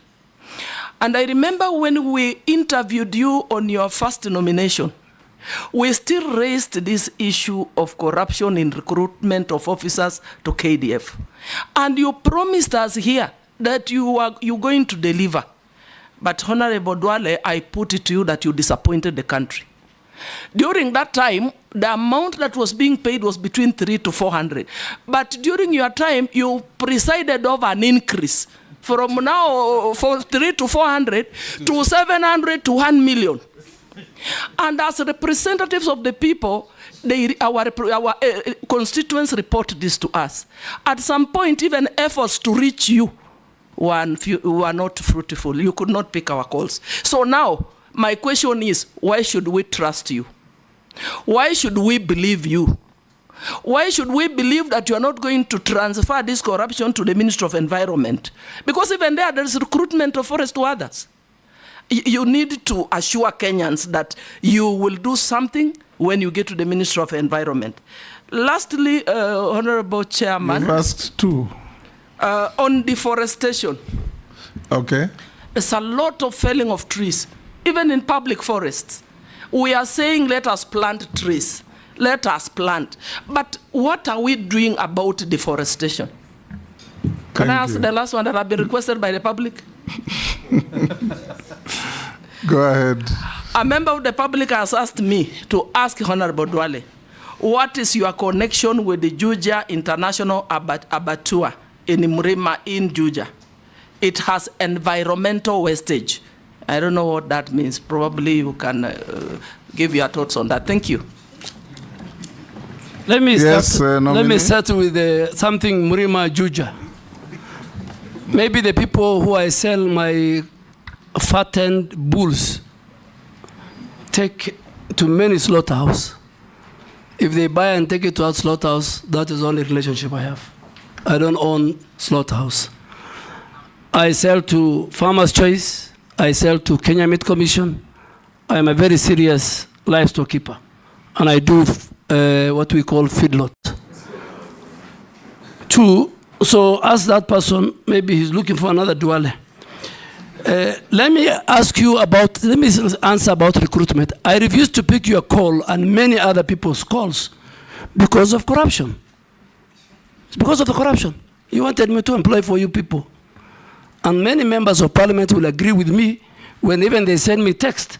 I said, please go to the nearest sub-county recruitment center. So I'm very sorry, Honorable Mercy, if I didn't pick your call, I was scared you'll ask me to recruit somebody for you. And that is the level of how I abhor corruption. Two, I think when I went, is the only recruitment that I did under my leadership. The only one. And the speaker said it's a systemic. It was systemic. Okay, inform him. But Speaker, I must agree if I want to be informed. Okay, point of order. I remember the standing orders. I know. Point of order, Speaker. Let's hear her. My call. Honorable Speaker, I was calling the Honorable CS to seek clarification with respect to the concerns that were raised by my constituents, that those who were successful and had reported to the training camp were being chased away over flimsy reasons. And I think I can quote, one of my constituents was told that his testicles are not equal. That is why it's being dismissed or returned from the training camp. So I wanted to seek clarification from the CS to tell me what are the guidelines for one to be recruited. Somebody who is successful, he has already reported and is being chased away. I wanted it to secure that law so that my constituents do not lose it as a representative of the people of Teso. Mr. Speaker. Oh, yes, what's your point of order? Okay, Mary. It was very sad indeed. And my constituent lost that slot because I could not get the CS to clarify. We hear you. Yes. In fact, I had to look for a chairman of a committee to call the CS on my behalf because I thought because I'm a small person, he can't pick mine. You are an He actually MP. picked, but I was not helped. I was not helped. I am speaking on behalf of the people of Teso South. Good. But you are vetting him on behalf of Kenyans. Yes. Yes, on behalf of Kenyans. Yes. And it did not only happen to Teso South. Many Kenyans were returned from the training camp. And we are told those lots were sold again to some waiting rich guys with 1,700,000. It cannot continue. And we made it very clear to the CS nominee for defense that it should not repeat itself next time. Yes, Junet. Mr. Speaker, I want to sympathize with my colleague. And that issue has been rampant, people complaining. But the only thing I'm wondering with is if the CS of defense by then could do measurement of testicles. It's what I don't know. That's what I don't know. Mr. Speaker, let me, because it's a, Mr. Speaker, let me make it very clear that the grounds given for the rejection of that recruit from Teso South is valid. Next year, if such a person comes, he will not be recruited into the Kenya Defense Force. Mr. Speaker, Kenya Defense Forces recruitment is different from the recruitment of the police. When people go are recruited at the sub-counties and they come, a very serious medical checks takes place. A number of people are sent because of medical ailments. And I think the former Vice Chief of Defense... Unequal testicles ailments. Yeah, there were people... Women can know that, Chair. Mr. Speaker, I think if you allow me to finish, there are many. The testicle that I want to go into is one of them. There are many, and the chairman of defense will agree. They measure... Point of order. Let me finish before the point of order. Mr. Speaker, there are many colleagues, there are many leaders who sent me why their person has been chased. And in 10 minutes, the leadership of KDF could give me 1, 2, 3, 4 reasons, measurements including. So I am sure the next women to assist them not only on this. So Mr. Speaker, there are certain criteria. There are many, and those who leave, they are not replaced. And I think let us not discuss, with your permission, the Kenya Defense Forces in a very negative. They have a special place in that. But the chairman of defense can call the generals in camera, and you are now talking about testicles. They will tell you something about even the teeth. They will tell you many things. And some of these things is because when you go, the training of the Kenya Defense Forces is so vigorous that you don't risk to take somebody who will die in the course of the training. So don't compare it with how the police are trained. Don't compare it with how the Kenya prisoners are trained. But I am sure the information, the reasons why many, including my sister, Mheshimiwa Mary Emase. And please, going forward, if it was in camera, Mr. Speaker, I will even tell you more. But now that it's in public, I don't want to say more. What's your point of order? Point of order, Mr. Speaker. You know, the issue raised by Honorable Emase is something that is out there in the public. Many Kenyans complaining about. Sometimes they think those are flimsy reasons why they are not taken. And I could understand maybe someone has squinted eyes because of shooting and, you know, flat foot, maybe because of running. I'm really wondering why if what work testicles would really have to do with joining the disciplined forces. So I don't think we should belabor, but don't take it lightly that there are Kenyans who are raising concerns on the reasons why they are not taken to disciplined forces. Point of order. Yes, thank you Mulugara. very much, Mr. Speaker, sir. With tremendous respect to Honorable Duale. And let the Army hear this. It's very important. We know the historical background of the set pieces that were given in the Army recruitment, including teeth. It is there to bite bullets at a certain point in time in history. Today, they do not bite bullets. That's why you hear that saying, you will have to bite the bullet, because the Indians were refusing to do it. So you had to have teeth so that you could bite the bullet. We required tall people so that they would see enemies from a distance. Today, you don't have to do that. Because if that was the case, the Chinese and the Japanese would have a challenge. Eventually, such things became disqualified. I think the whole code needs to be revised so that we do not have human rights abuses.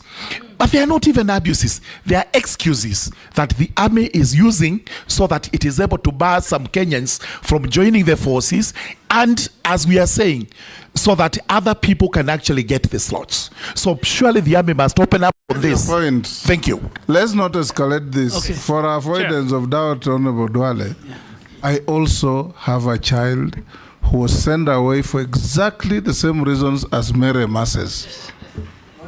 Your Excellency, I think just to give the way forward.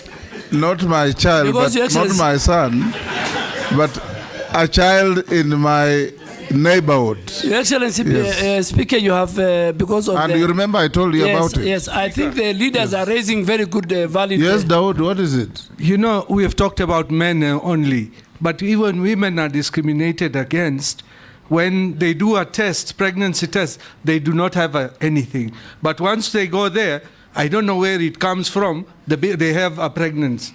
And it's not true. Anyway, let the nominee answer the question, Yes. and we move to something else. Yes, Mr. Speaker, I think because the leaders are raising very important and they don't have the information, Mr. Speaker, under your direction, we have a very robust, good leader, head of the military health department called Major General Nganga, through the chair of defense. I think you can call him to Akamkunji and he lists the conditions which disqualifies. I think because what these are raising is public knowledge. Even I think they should even go to the media and they should sensitize the public. And I think is something we have discussed. Focus on your environment. So, no, let me go to. I'm no longer there, so yes. Yes, next minister will deal with it if approved. Yes. Speaker, Honorable Dawood talked about waste management. Waste management is a serious issue in our country. Mr. Speaker, why do I say so? The law is there, the regulations are there, county governments are not enforcing. NEMA, waste management in the first place, Mr. Speaker, is a devolved function. All that as we do is to support in terms of regulatory powers. But waste management will be something, if I'm approved, that I will take it seriously. From our homes, to the trucks that carry, to the dam sites, the Dandora dam site, the one in Kachok, I think called in Kisumu, the whole environment is polluted, the air is polluted, the water is polluted. The law says you must color the bags, you must differentiate from the homes. Our homes have a responsibility. There must be designated bins in all our public places. So, Speaker, one of the things that I want to introduce, if you approve me, is that even public transport must have a bin in the buses. You know, public places like even the parliament must have those two different. In the malls, there must be different bins. The one for the organic wet, the one for the dry. But public waste management, which is a devolved function, Mr. Speaker, is an area that I think we need to deal with. A nightmare. A nightmare. Number two, I think the Shamba system, the community forest association are working very well. Some are abusing the law. We have now put in place what we call the community forest association management plan, where they will help us which part of the forest with a proper plan they can graze, and which part of the forest they will help us and protect, and we will use. But are you aware that your predecessor announced that there will be a Shamba system, and shortly thereafter she said it will not? That I think, I don't want to indict Do my you recall colleague. that? Yes, I recall. Yes. But Shamba system or grazing or farming in forest by communities around under the Community Forest Association, which is in law, is about management, is about coexistence. We cannot regenerate, we cannot reforest, we cannot protect our forest if we leave the communities in our forest service. Karura Forest, the way you see it, the way it's managed, is run by Community Forest Association, and they're doing a very good work. Noise pollution. Do you consider allowing that kind of engagement in plantation forests and not natural forests? Yes, yes, because we have got 150,000 hectares of plantation forest, which now we have put proper transparency and integrity measures and tendering system, unlike the old system where there was allocation by the big people in government. I think I totally agree with you. Community Forest Association, community living around must be given an opportunity, particularly where even a plantation has been removed, for them, as we plant, for them to plant and for them to farm. In fact, farming can be well done under the plantation, Mr. Speaker. Coming to noise pollution, Mr. Speaker, is another serious thing. But again, it's a devolved function. It's a county function. They have no capacity. All they do is they give license to bus, they give license to clubs, and they don't choose which neighborhood. There are people who have got sick people in their homes. There are people who have children who are doing homework. There are people who want to sleep early. But today you'll find bars and clubs in the residential area. Mr. Speaker, we will not leave that to county governments. We will enforce it. NEMA will enforce it. We will not allow noise pollution to take place in residential areas. The whole zoning, the whole land use system, even the land use system that the county government, has violated, must be brought back. So noise pollution is key, and we are going to deal with it, but it's a default function. I think, Honorable Mayor, I must say I have discussed about the waste management. Let's go to Gikaria. Yeah, waste management I have done. Reforestation, we are doing very well with the 15 billion tree planting program that we have. Gikaria. Thank you, Chair. I've really taken note, being a chair of the Environment and Forestry Committee, the departmental committee, just for purposes of future reference on what the nominee is saying. But, Honourable Chair, I have two issues. One is about the 15 billion trees, a very ambitious program. But the scientists and a few of the experts are also in terms of forest fires. Assuming we have the 15 billion trees, and only half of that, God forbid, catches fire. So what are the plans that the nominee will take into consideration when he will be, if nominated? What plans do you have to address forest fires? And I don't want to belabor on the pollution that has been spoken about. Honourable Chair, most of our schools and other institutions from the colonial times have been using for purposes of roofing. And asbestos over the time have been a cause of cancer and environmental pollution. Maybe what plans are there for the nominee to address the use of asbestos that are in our schools, health institutions, and so many other places. Thank you, Honorable Chair. Thanks, Speaker. Mine to begin with is, Speaker, I was looking at the resume or the CV of the nominee, and the CV has given a lot of hope to many Kenyans, professionals, that it's not only that you must come from Nairobi University that you can be nominated as a minister. Which one is Nairobi University? Almost every nominee, It's Honorable called Speaker. the University of Nairobi. It's not Nairobi University. Honorable Speaker, I thank you and I respect. I'll go your direction, but I will call it Nairobi University or University of Nairobi.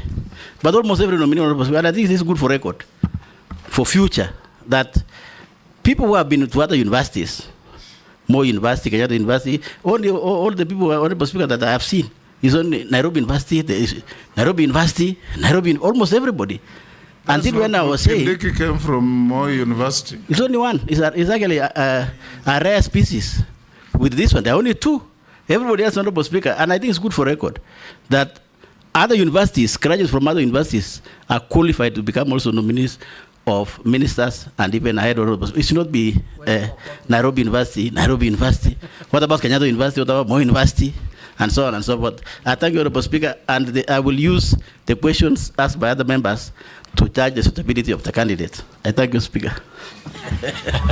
Mine is very brief. Honorable... You have any questions or don't answer? Honorable Duale is telling us to plant trees, but yet Kenya Power on the other side is busy felling trees. There's a trend in this country that Kenya Power has decided that it is actually going to bring down trees. Nairobi is awash with very hoary situation of trees that have been felled by Kenya Power very recklessly. Some very old indigenous trees. Honorable Duale, what will you do so that this cross-purpose by government is immediately stopped? Number two is a Mau forest. The Mau ecosystem has become a problem. Successive governments have not been able to deal with the situation. There's a lot of the human activity, and it is because of settlement of people living around Mau forest. What will you do to make sure that the people who've been moved out of Mau forest are resettled? Yes, go ahead, nominee. Thank you, Mr. Speaker. Let me start with the asbestos. Mr. Speaker, asbestos is a serious matter. Asbestos produces something called fiber that leads to lung cancer. And Mr. Speaker, we have mapped out, the ministry has mapped out, NEMA has mapped out 4 ministries who their institutions still have asbestos since independence. The Ministry of Defense, if you go to our barracks in Lanet and everywhere, Ministry of Interior, Ministry of Education, many schools, and Ministry of Lands and Housing. And churches. I'm just first And talking some for churches. government. Yes. The Speaker, we have given, and health, we have given government entities until, if you approve me, December 2024, they must remove. And NEMA has put in place a program on how to dispose those asbestos. We expect county governments to give us land, field. Secondly, and more important, Mr. Speaker, now that we come to churches and other now individual private citizens, within the next 3 months, if this committee approves me, we will also do an audit and map the whole country where asbestos roof is still in place. It's a dangerous thing, it's a threat to our health, and it is a cause of lung cancer, Mr. Speaker. I think on the 15 billion, Honorable Gikaria, it is not over-ambitious. We have to do it, and that's why the people of Kenya, in their own wisdom, have preserved environment in the preamble of the Constitution, in articles of the Constitution, whether we like it or not, in our own homes, in our farms, in the roads. Each and every citizen must take a responsibility of planting and trees and be part and parcel of this regeneration, reforestation, tree planting, increasing our tree cover, increasing our forest cover, and be at par with our neighbor Ethiopia. Honorable Koech, I agree with you. They cut my trees. And when I went home, the speaker, I asked, but the lines were just too thin. They should have cut only a branch. Yes.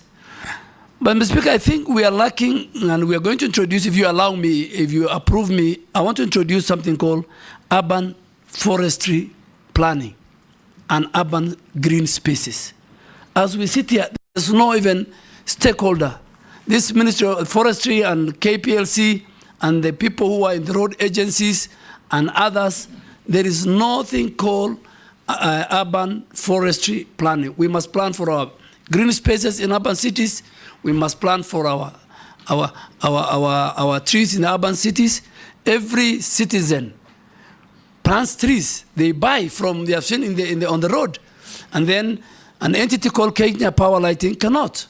Speaker, I will introduce what is happening in India. In India, you can't cut a tree, even in your own homestead, before you plant another one. You need to go and get a permit. You say, I am going to cut a tree in my house, but I'm going to replace, and I have planted it, and you show evidence. Secondly, even if you have half an acre in India, you must tell the planners, the county, that 20% of my compound is for tree planting, is for forest. Nominee. And yes, so I think those are the We were with you in this parliament when we passed the Forest Act. And among the salient features was that each and every owner of land in Kenya, both private and public, must plant a minimum of 10% of that land with trees.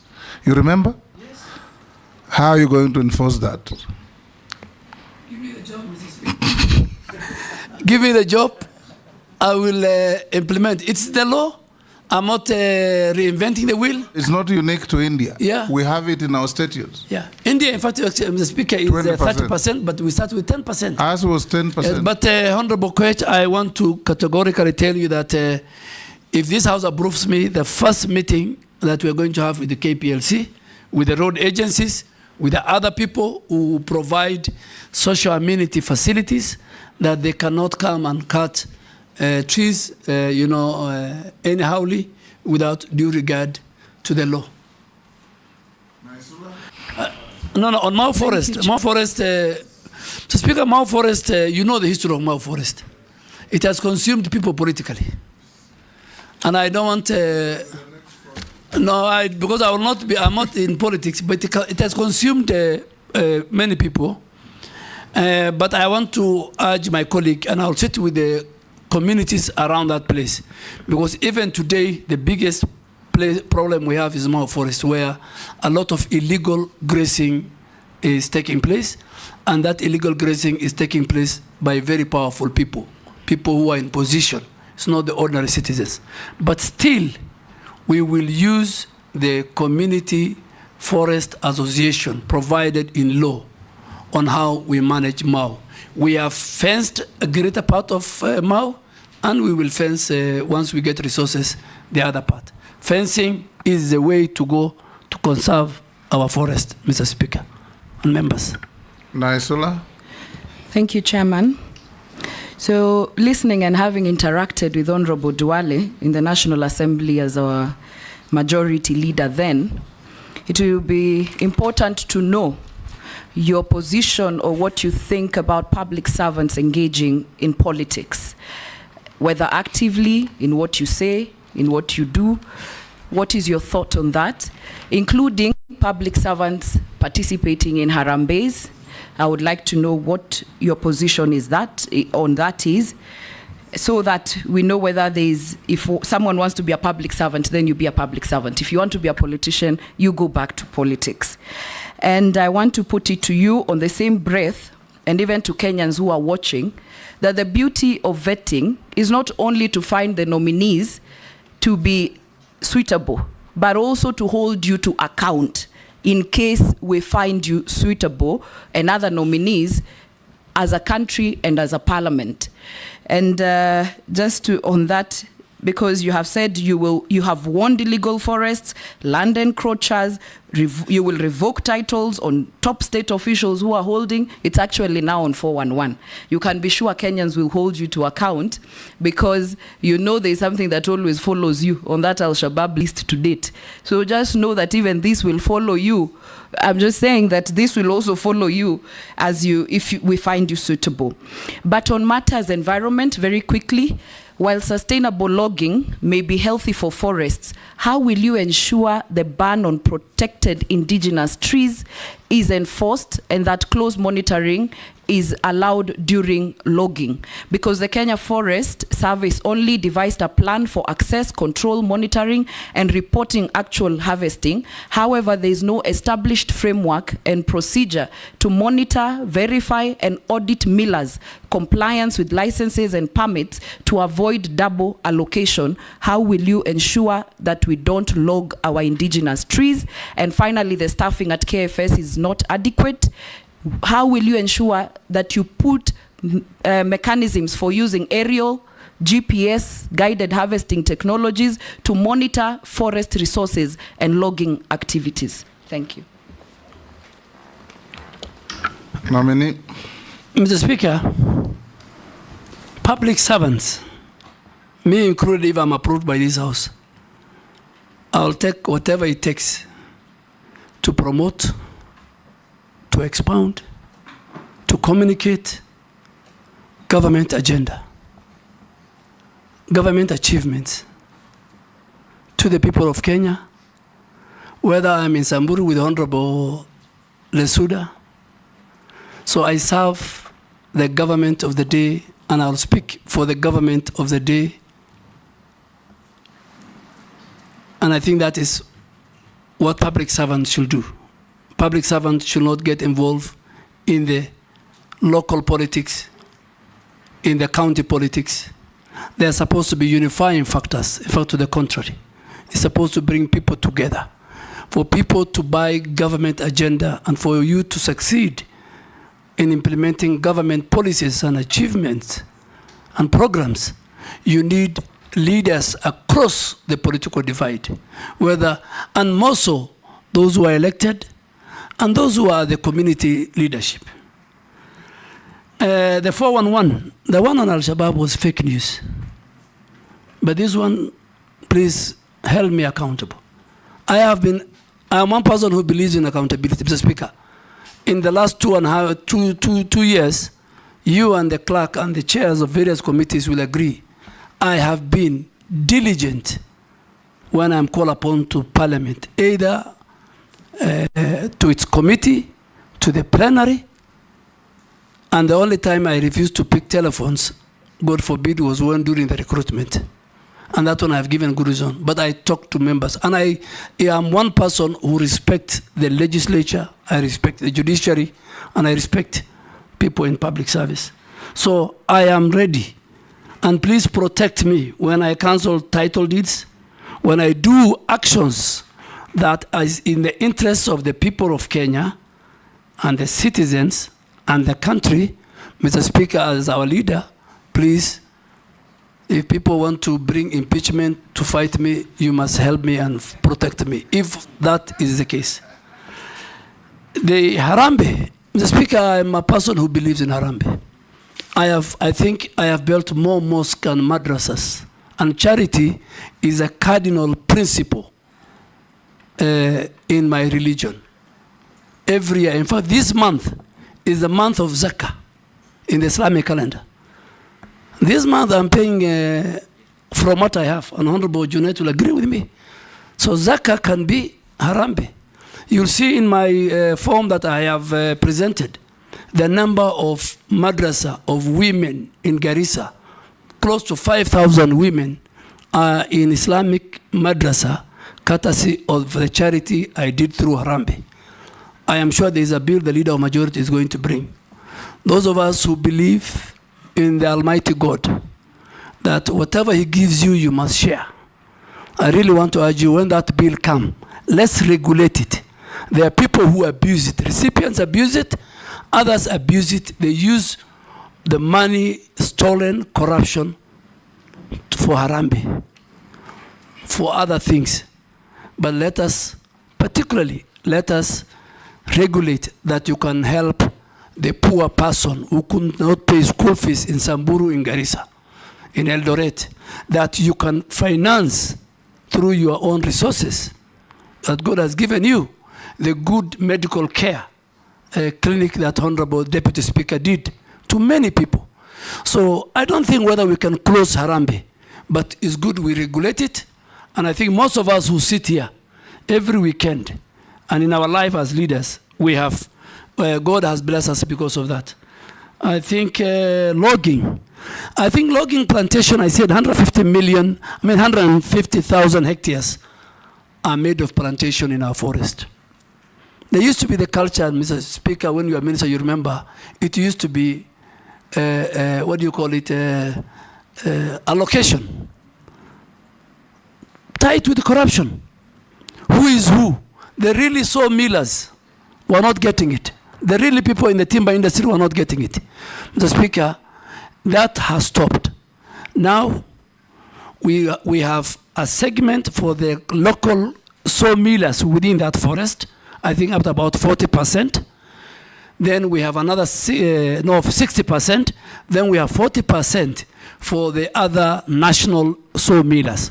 But all this must be done through a proper, transparent procurement system, which is on our website, the website of Kenya Forest Service, and each and every Kenyan will be given, Mr. Speaker. Corruption will not be there when it comes to logging. And then last, I think, is technology. Honorable Lesuda, if you want us, of course, we want to increase our staff. We want to even use technology. We want to use drone to plant trees. We go to a forest, we see the degraded area, we use a drone that can do 2 million seeds in 1 hour.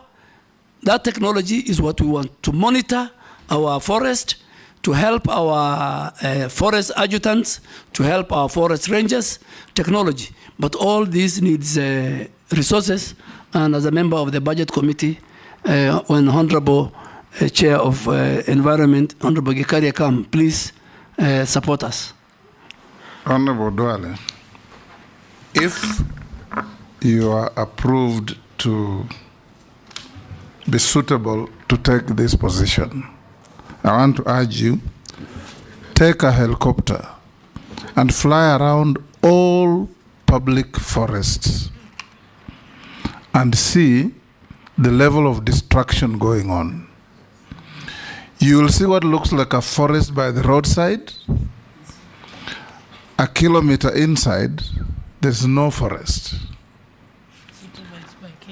Charcoal poachers, illegal grazers, illegal loggers. It is bad business. We encourage you, in the event you find favor with this committee and be appointed the Minister for Environment. Environmental degradation has been classified as an existential threat to not only Kenya but the rest of humanity. At least go down in history as a man who saved Kenya. Go to schools, teach children how to plant trees and live with trees. If a child goes to standard 1 and is given 2 trees to adopt, by the time they leave standard 4, 5, the tree is mature. Leta maji kidogo, mwagilia asubuhi. When you come to school, you check if your tree is safe. Very simple things. Because you talked of forest cover and tree cover. So the two will help us aggregate forests, enforce the Forest Act. If you go around the country and we want you to tell Kenyans what you are going to do, all our wetlands are being drained by farmers. There are small swamps that aggregate to a lot of wetlands in this country. They're all being subdivided, fenced, and drained away. What are you going to do about this? Because you have the law backing you to gazette all these as public assets. And if the owners compensate them, but protect them so that we can have a better environment. In the case you find favor of this committee, what are you going to do to protect the environment and the forests of Kenya? Mr. Speaker, as you said, we have 11,000 wetlands. And the legal regime and the necessary laws are in place. I want to commit to you that we will protect, if this committee approves me, we will protect our wetlands. Secondly, even the 150 billion trees that we are to plant, the best place to plant is in our wetlands. Because in the wetlands, we don't need water. In the wetlands, we don't wait for the rains to plant. So even the 150 billion, we will start with our 11,000 wetlands found in all our 47 counties. But I agree with you, the forest that we see inside is a hollow. There is illegal grazing, there is corruption also between these illegal people doing either grazing or logging with our officers. We will take whatever it takes that there is accountability even within the over 6,000 forest rangers who have been mandated, who are paid by the taxpayers to protect our forest and our wetlands. There is a citizen who has sent me a message to ask you that on Mount Kenya, Mount Elgon, Mount Longonot, there are climbers who do that activity regularly, carrying food, drinks, and all manner of things. He's asking whether, if you are approved to be the minister, you will provide facilities on those climbing paths of toilets and bins for depositing litter. Because they say those climbers have got no toilet facilities, and you know what that means. And is that water that percolates down for human use? There's nowhere to throw litter, so there's litter everywhere. And this, I think, this Kenyan must be an environmentalist. Yes. Yes, Mr. Speaker, even their facilities. Owen Bayer wants to add to that. I have received something here that probably interest you.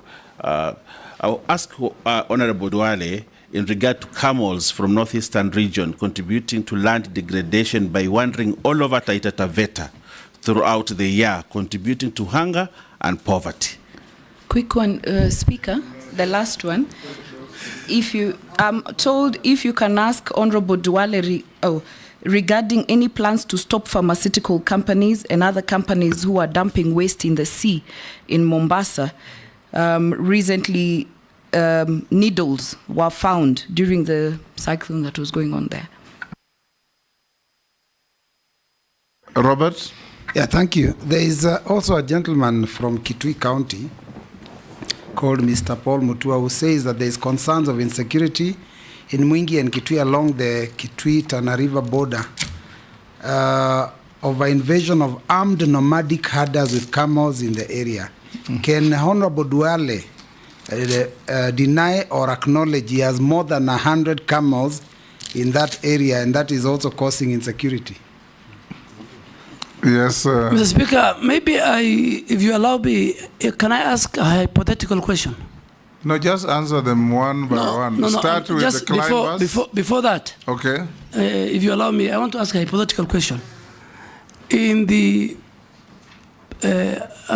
Parliamentary Appointment Act, the public have a timeline of 7 days to submit all their concerns. Is it... Honorable Duale, yes, the public have 7 days to submit a memorandum that on oath that is either exposing something against you, something adverse on you, but when members are here and a member of the public sends a question, that is a legitimate addition to what we are doing.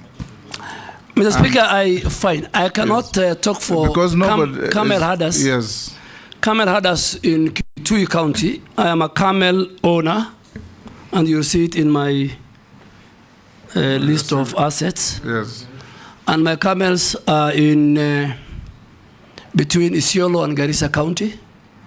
But there's a historical notion by the leadership of Kitui, Machakos, that the problem of insecurity and camels in Kitui is not something that started today. It is their cherry pick. It's every time they speak, they do that. So I can only speak for my camels. Of course. They're in Garissa. Talk about your camels. And next time, Mr. Speaker, when you have time, they're doing very well, so I'll take you there. You have a history with Balambala. Yes. So you go see your client. Correct. And see my camels. Secondly, the same with Taveta. I have no camels in Taveta, so, and I don't know which camels are in Taveta. That raises the matter. That raises the matter. On pharmaceutical... Let him answer. Let him finish with... On the pharmaceutical, yes, I agree. NEMA has a very strong enforcement... Hold on, Duale. What's your point of order? Mr. Speaker, why is it that all camels that are traversing the country, people think belong to Honorable Duale? And there are many camel owners like us. Simply because he carries the tag as a senior leader from the region. So people associate everything from the region with the leader. And the Speaker, I am ready now and in the future to carry the tag of the community. That's why, as you said, I am their leader. And I have no apologies to answer what Naisula asked you. Naisula asked me about, and I agree. I think we need to protect the environment, more so the sea. There was even one time some people wanted to dispose of condemned sugar into the sea, and we refused. NEMA has a very strong enforcement policy. The other stakeholders who protect our marine at the coast are also on top of everything, and we will make sure. But Honorable Aizuna, maybe if you have the details, you'll help us. That particular company, we will deny the licenses straight away. Yeah. The climbers? Mr. Speaker, the camels are many. The climbers, Mr. Speaker, even at the bottom of most of these mountains, particularly Abadeas, and there are facilities. Only that they have been left to waste. So we need first to have the facilities, the lodges. It can be a very good tourism attraction. And then on top, as they climb. Yeah, Honorable Duale, I think I've climbed Kilimanjaro, so I know what happens. Yes. At every stop where people eat, there should be a bio toilet that can be, the waste can be disposed. Yes. There should be the containers for people to throw the paper, if they're carrying any bottles and so on, but also bandas so that they can sleep at intervals. Because I know that if that doesn't happen, then what happens is the waste ends up being left and you get volunteers who actually go and pick it up. So it's actually a way of protecting the climbing route. But Mount Kenya is better. Kilimanjaro is a crisis. I'll find out. And in fact, there are 10 of my good friends who have left today for Kilimanjaro for 10 days. But I think it's a very good idea. We will make sure that we implement it. It will help us in increasing the numbers of the people who will climb. And also the climbers to be hired in the Kenya Forest Service and the wildlife. For guidance. Yeah. Mr. Speaker, there's a clarification I would require from the nominee. Because when I asked the question, I said I've read the question from someone called Paul Mutua from Kitui. In his response, he has said that, and this is on record, he said leaders from Machakos and Kitui Now, this is not a leader. This is just a person who sent me the message. I can even share with him. So I would like a clarification. When he says leaders from Machakos and Kitui are basically picking on him, it's important because I'm a leader from Machakos and I'm just reading a question. Point of order. Because I've hold the Quran. Point of order, Honorable Speaker. That will be an interjection between now leaders of Garissa and leaders of Kitui. We have nothing to do with this, Honorable Speaker. No, I think if you allow me, he has asked a very good question. He has asked a very good question, but I want to give evidence. Speaker, on a number of times, and one of the time was when my good friend, the Wiper leader, lost his mother. I think, or his father, one of his parents. And I went with the President Uhuru Kenyatta. And starting with the leader of Wiper, all the way to all the leaders from that region, one after the other, and I can provide the clip. They have mentioned me that I am the cause of the conflict. And in my presence, and in fact, in the morning when I was leaving, I told President Uhuru Kenyatta, that will happen. And he says, let's go. And they were telling him, but he never replied. I have other times when leaders from that region had a dispute. Garissa doesn't have a border with Mwingi or Kitui. We have a river border, but the really border is between Tana River and Kitui. So it is something which is in the public domain. It is the leaders, the senator for Kitui, the leadership. Not go that route. But that's it. Let's not go that route. I'll find another avenue to deal with that matter, not at the vetting. All public people have at one time or another been others punching bags. And we live with it. So it should not, it's part of the occupational hazard. Honorable Dwale will end with you by asking you, yes, by asking Speaker, you. I take. That's out of order, Mr. Speaker. Honorable and even mentioning my party leader by the nominees also unfair. Because that was never the issue. I just shared a message from a person, and I said I'm willing to show the message to the candidate. Honorable Kalonzo is not an issue here. Yes. So, Mr. Speaker, I withdrew. I have a lot of respect for Honorable Kalonzo. Thank you. I have a lot of respect for Honorable Mbui. He was my schoolmate. I have nothing personal. I am sorry, I withdrew. Thank you. Honorable Dwale, now answer the following short questions. Have you been adversely mentioned in any integrity-related reports or investigations? Never in my life, Mr. Speaker. Do you hold any leadership position in any political party? No, but I'm a member of a political party. No leadership. Member, I'm allowed, Yes. Mr. Speaker. I read the law. State your net worth. My net worth, Mr. Speaker, is, as of today, 980 million. 980 million? Yes. Comprising? I have provided, comprises of, I have pieces of lands, both in Garissa and Nairobi, my house in Nairobi, my house in Garissa, my cattle ranch in Garissa, my rental property in Nairobi and Garissa, my shares in family-owned business, my camels and cattle, and motor vehicles. And Mr. Speaker, lastly, I have got good revenue from the book sales of my autobiography, which is one of the best selling book, the #1 best-selling book as of today. How much were you worth when we last vetted you? 851. 851.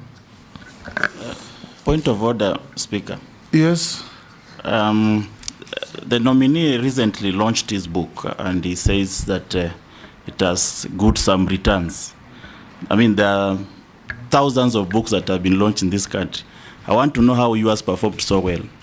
You can ask him on the side. I think you need to read.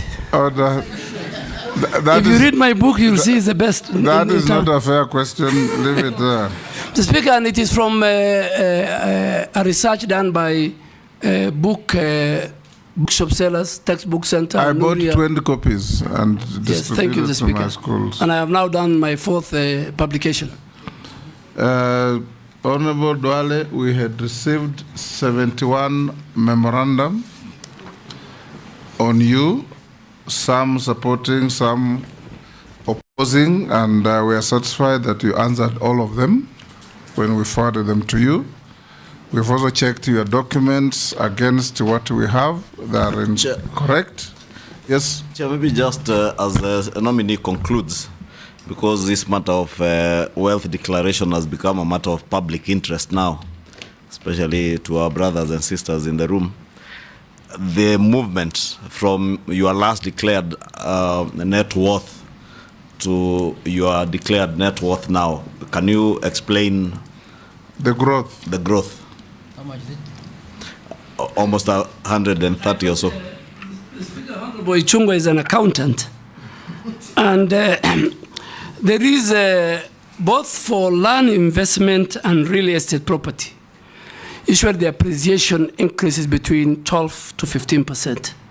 So if you calculate 851 by 12% or 15%, that growth that amount will come to it. Yeah. It's about 140 million. Thank you, Honorable. And Mr. Speaker, also, we have got very good rains, so my livestock grew in number. Yes. Yeah. Okay, Honorable Duale, we are done with you. Unless you are otherwise lawfully held, you are released to go to your other daily Thank you, Mr. routine Speaker. work. Thank you, Mr. Speaker. I really appreciate the time you have given me and your members. I wish you all the best. Take back your documents. See. Bring in the next. Do you want a break? Bring in the next.